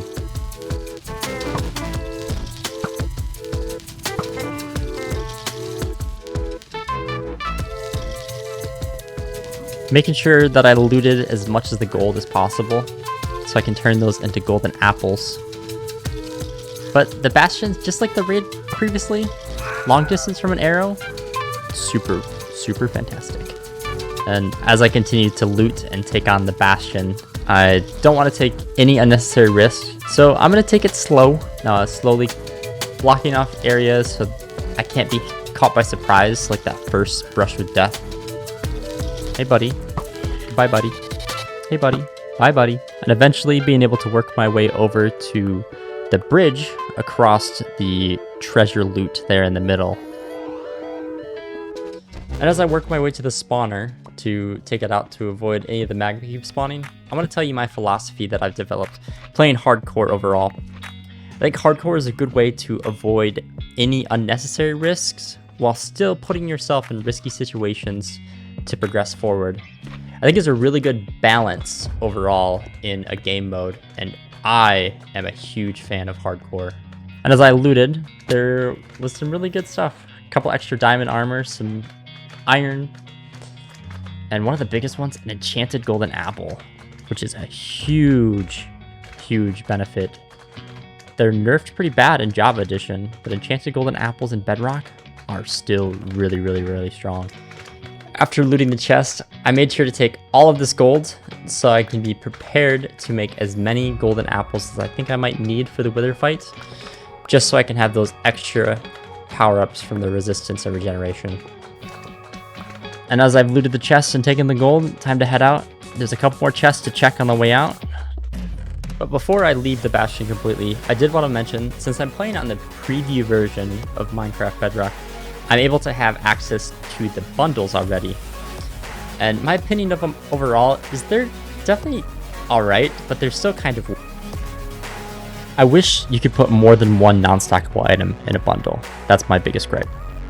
And after wandering a little bit, getting lost, I actually stumbled upon another treasure bastion that was surprisingly really close by to the one I just looted.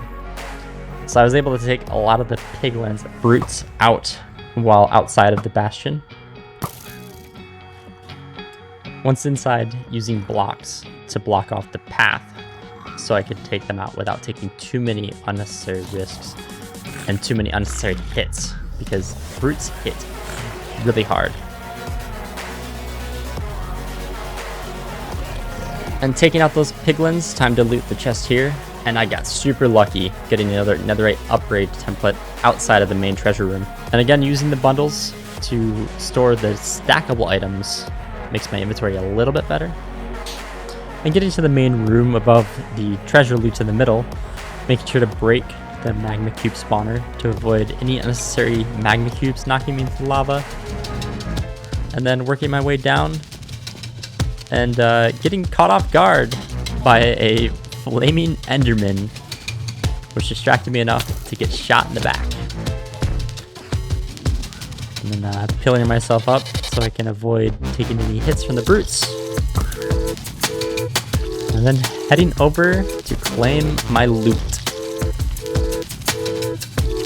What? Oh, okay. You think you can stop me? Yeah, you're weak. And with 3 of the upgrade templates looted, now I need to get ancient debris. And with my calculations, I want to get all of my armor, so that's 4, so I need 16 ancient debris, my sword, my pickaxe, which is another 8, which means I need 24. So off to Y level 15 I go, which is the best level to find ancient debris.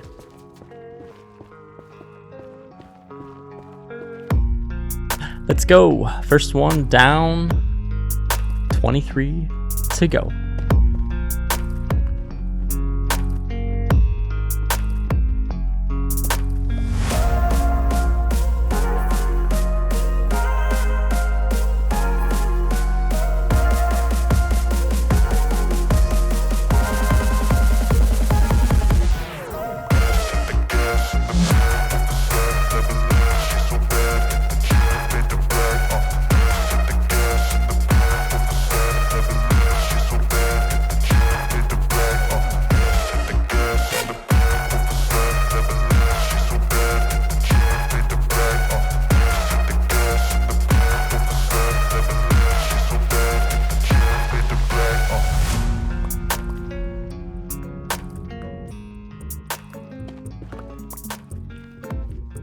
And with my pickaxe durability getting low, I decided to head back to the surface for a little bit of a break, so I can repair my pickaxe by trading with my villagers.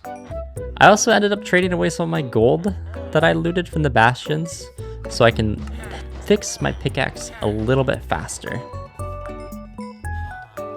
During this mining break, I also smelted down some of my ancient debris, turning them into netherite ingots, so I can start preparing to upgrade my tools and armor, first starting with my pickaxe. This way it gains more durability, so I can use it to get the rest of the ancient debris I need for my full armor and tools. After investing my netherite into my pickaxe, I wanted to get it even more durable. So by switching this trade with this librarian, I was able to get an Unbreaking 2 trade. Trading for 2 Unbreaking 2 books, I was able to combine those so I can get an Unbreaking 3, enchanting my pickaxe with Unbreaking 3, so I'm better prepared to finish the mining job and get the rest of the ancient debris that I need. And with 7 ancient debris to go, I headed back to the nether to finish the job that I started.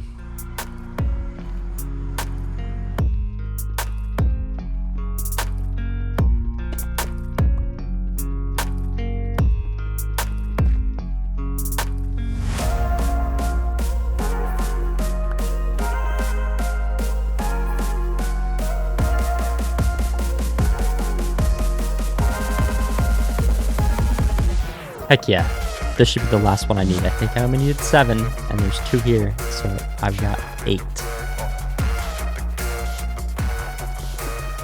And with the 8 ancient debris in tow, back to the overworld to find some diamonds.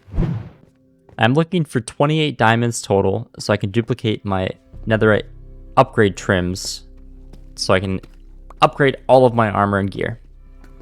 Oh, a cave. Let's go. Oh, okay. It's a good thing I've got good armor, because there's lots of mobs down here. Let's see if we can find any diamonds down here and Put some torches down to stop some of the spawns. Hey, there we go. And while I take out these mobs, I want to tell you a little bit of my thoughts about Minecraft and the state of the game currently. I've been playing this hardcore world for 89 days now. And I found 1 diamond in a nether fortress. And on day 89, these are the first diamonds that I'm actually mining. And I have full diamond enchanted armor like it's nothing. I'm with the developers. Villagers need a rework. Oh, 2 more? Nice. Another 3. Making progress. Oh, there's another one. And as I was running out of torches, I remembered that I have an add-on that I decided to activate in this world. It's called dynamic lighting, which is how I'm getting this torch in my offhand in Bedrock, which makes things a lot better. It's on the marketplace and it's a few bucks, but it's not too bad. And as I finished exploring that first cave, I decided to try to dig for another cave to look for more diamonds, going to level -54 to mine straight to see if I can find another cave. And while mining straight, I stumbled upon more diamonds.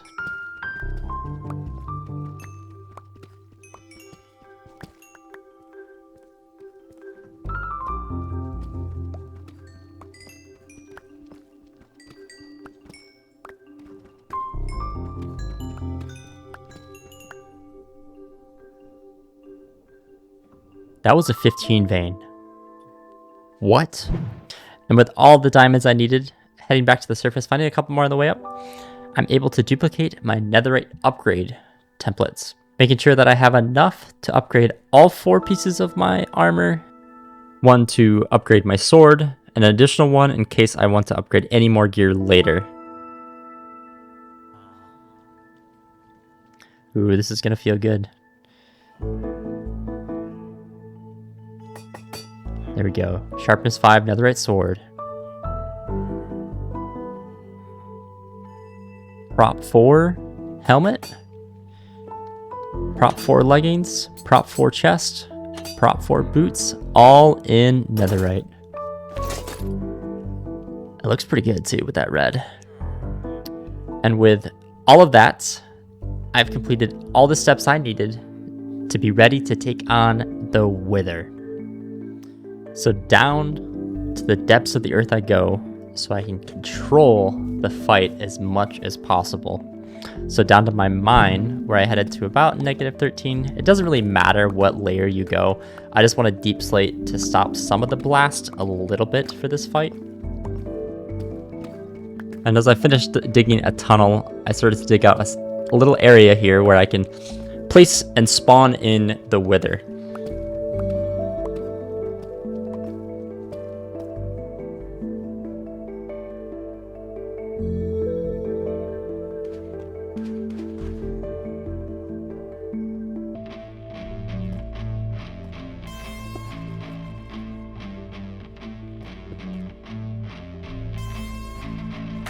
I'm a bit nervous, but I think this fight should be a piece of cake. And let's go!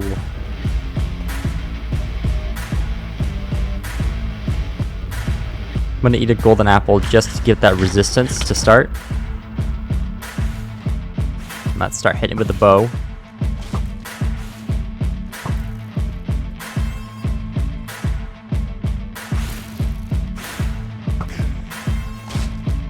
Dude, that thing is fast.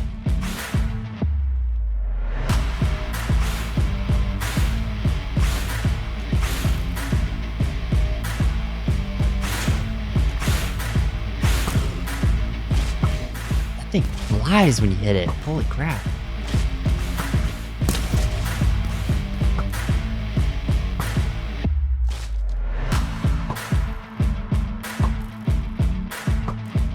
Come on.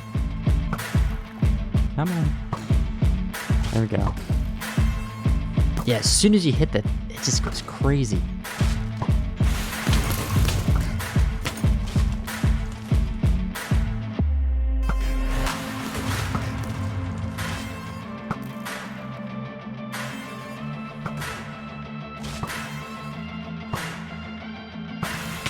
Halfway, halfway.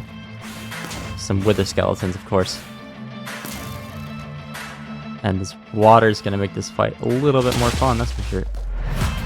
Oh, that was the dash. Dang.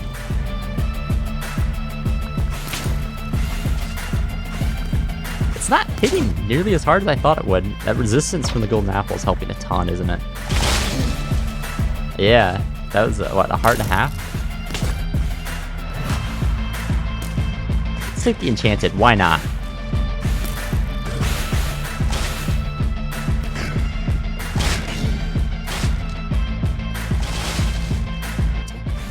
The dash is crazy.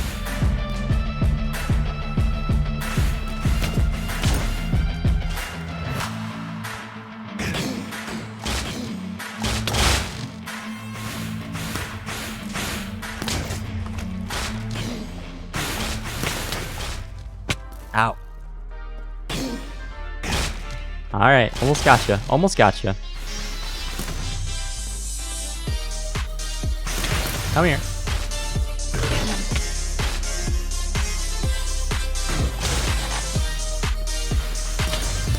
So you're all over the place. Hey, let's go! Yeah, I really took a heart of damage. And I guess that's what preparation does for you. But this guy made a big hole. Let's grab the nether star and a wither head and head back up to the surface. So we did it!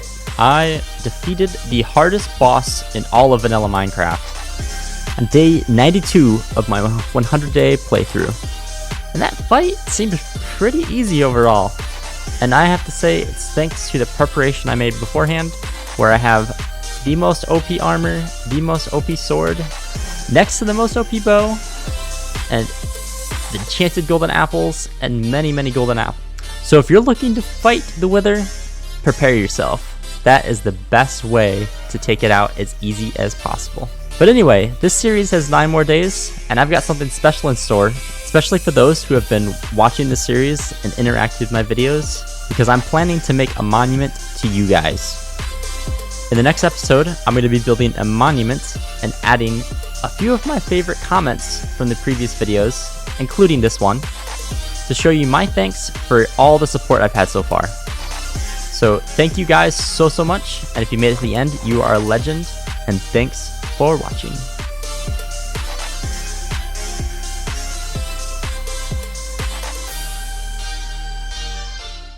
So we've beat the Wither, we've also beaten the Ender Dragon, we've taken out a few different raids. So you might be wondering, what is there left to do, especially when there's only 8 days left in this 100 days of hardcore Minecraft in Bedrock Edition. Well, I haven't built anything in this world. I did build the starter base in the world that I started and failed in, but I haven't built anything so far in this world. And no, I'm not going to be building a starter base, because that would be really silly. I am going to be building a monument to you guys, to all of those amazing legends that have been watching my videos, especially for those who have been interacting with my videos. You're going to be highlighted just a little bit more. So without further ado, let's get into that and start building. I'm starting the build using deep slate bricks to create a 21 block diameter circle, making sure that this circle is transitioned slowly into the path that I'm building off of, and then using some spruce planks to help create the circle. Later, they will be on the outermost interior part of the circle as well. With finishing the outside of this circle, I'm now going to partition out the 4 quadrants of the circle with some deep slate bricks, and then inside of those deep slate bricks, I'm going to be filling the areas with spruce planks, and then repeating that pattern all the way around the complete circle. I think the spruce planks and the deep slate bricks complement each other pretty well, and they're going to complement the overall build palette of this build, which next involves quartz, because no monument would be good without some beautiful quartz. So using quartz on the outside and then using pillared quartz on the center path on the middle of the floor of the monument.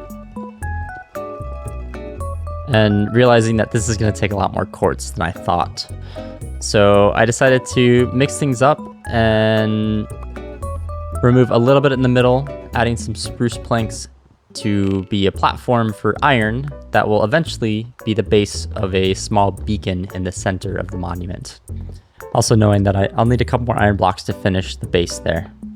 While building, I had an idea to use some bone blocks to add some variety and also to limit the amount of quartz that I'm using, where the bone blocks complements the quartz, but doesn't take away too much. And at this point, I realized that I am out of quartz, so I needed to head to the nether to mine up to about 4 blocks of quartz, which works out to about 16 total stacks of nether quartz.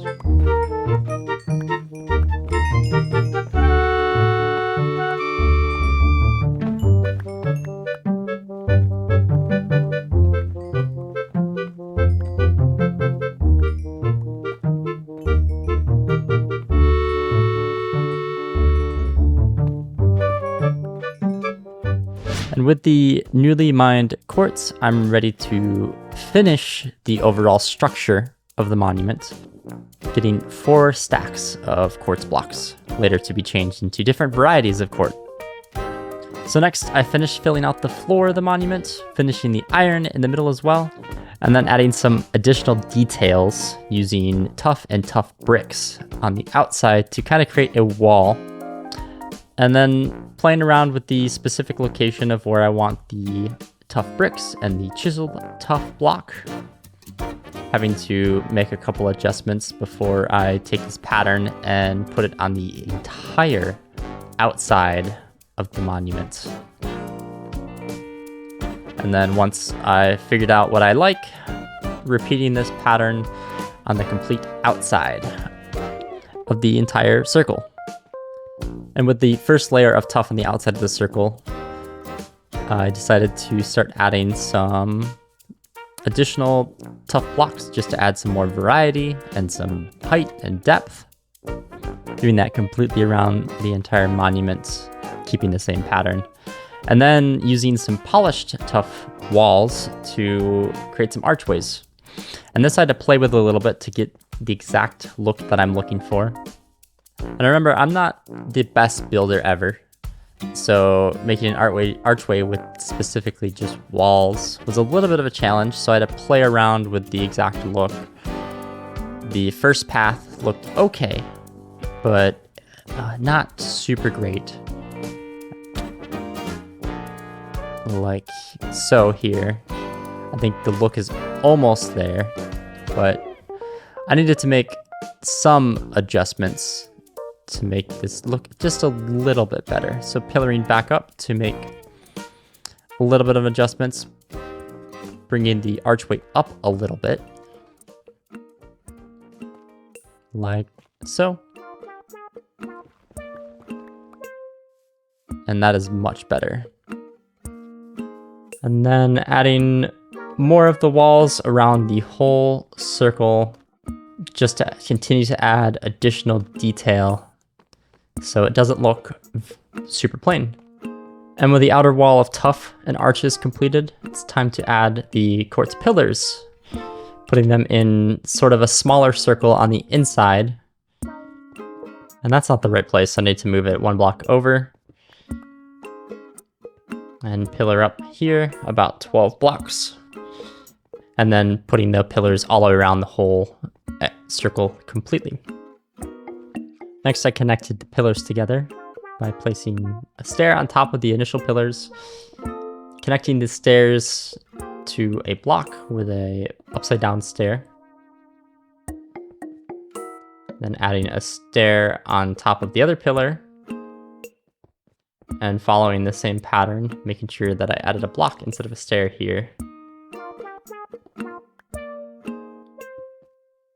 And then connecting the 2 stairs at the very top, eventually with a slab, and then placing a block on top of those. And using netherrack as scaffolding was getting too much of a pain, so I went and crafted some actual scaffolding to make it easier to climb up and down this tall monument. Finalizing the first arch with a chiseled quartz block, and then creating that pattern completely around the whole exterior of the little structure on the inside, and then connecting all 4 of them into the middle with some blocks and stairs, a very similar pattern, and then finishing with the slab at the very top. After which, I decided to add some more detail in the center with tuff. So it's not just a bunch of white blocks all mixed together. So using smooth or polished tuff and polished tuff blocks, and then integrating some polished tuff walls and chisel tuff.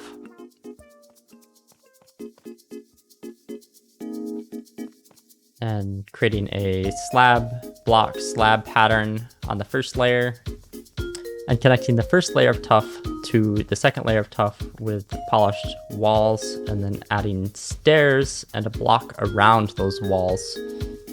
So it's a smooth transition up into the point of the top of the monument.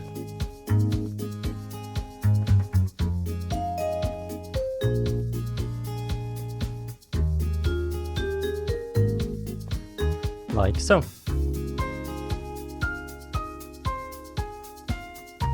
To add finishing touches, I decided to add some more greenery, some leaves, and some pink leaves, some of the cherry leaves as well, all around the monument completely, adding some additional detail so the color pops really well against the white and the grays. And as I was putting the final touches to the monument, we rolled into completing all 100 days of this playthrough. 100 days down, and I could end the series right now, but you're gonna get some extra innings as I finish this monument. And on 100 days, I celebrated by placing in my beacon. And with my monument complete, we're gonna take a look at everything about it. So I wanted to make sure this fits in really well with some of the nature themes, so it blends in well. So the path is very much incorporated with nature into the monument. And if we go in, we walk through the arch. I'll go through these signs towards the end, but primarily filled it with quartz, using the spruce and leaves to detail. And then I wanted to add some of the key memorable moments from the overall Let's Play. Put my armor and my sword on an armor stand. Added a wither head, ravager head, pillager head, a piglin head, and then out here, a drowned head. For those that have been following this, you'll know that the drowned is what caused my first world failure. But anyway, I think overall, I need to clean up some of these vines potentially. But overall, this turned out really well. This is the first build that I've ever done planned out in creative mode and then brought it into a survival world. So let me know in the comments what you think about this build. But before we close out this last episode of my vanilla survival hardcore series in Bedrock, I want to go through and read some of the comments that I've added to these signs. But before I do that, give me 1 second because I want to turn on some shaders. And this build looks really good with some shaders. I think it adds a lot of just depth and color, makes everything pop even more. And so I added some of my favorite comments to signs, and we'll start here. So Nola H in the comments said, "Yo, nice vid." Funny enough, on the same video, "Yo, nice vid" by Asarius8254. And I'm sorry if I butcher anybody's names. back here from Puppet Master O2B. Nice vid, you got a new sub, and thanks for subbing. Up here, from many people, they wanted to know how we play hardcore on Bedrock. And just to let you guys know, right now it's preview, but by the time this video is released, I wouldn't be surprised if the full version of Hardcore Bedrock will be released any day. So all of those people that were wondering how to play hardcore on Bedrock, I love you all. From Chipper Thing, LOL. Damn, how is there still no comments on an actual good video? IDK, why I love hardcore series so much, LOL. From Basically Kai 171, help this man get 100k. That one is one of my favorites.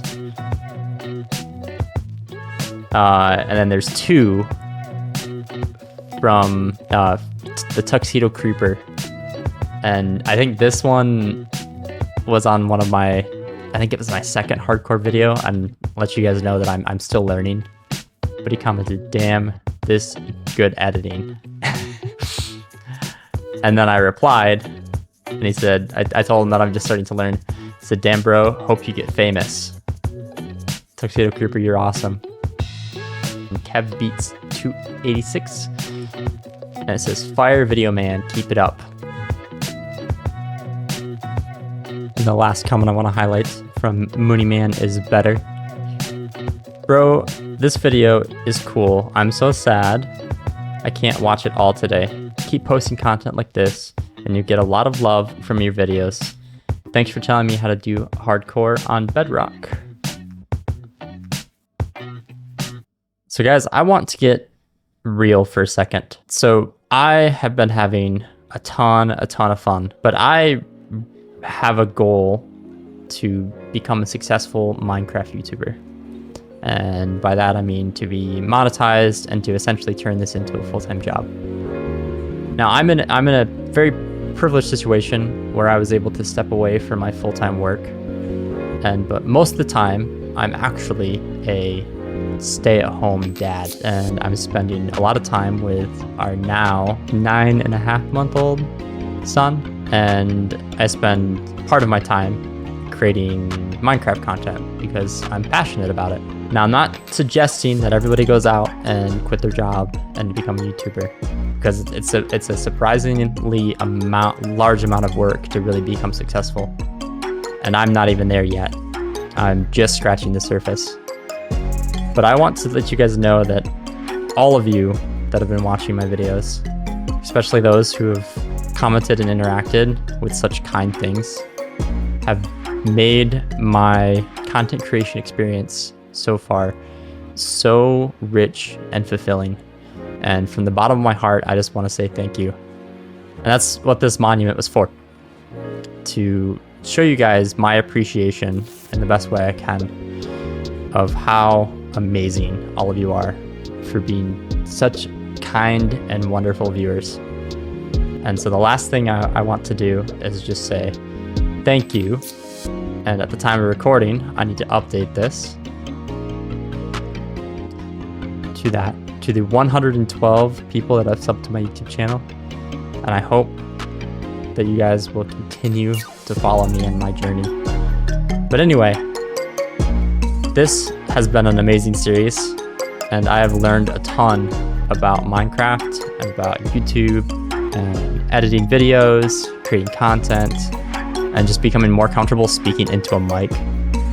And I'm still not there yet, but I just want to say with the bottom of my heart, thank you all for watching. If you made it to the end of this video, you are a legend. And let me know in the comments if you have any other ideas for some future series. I've got a couple ideas myself, but if you have any ideas, let me know, and I will catch you in the next video.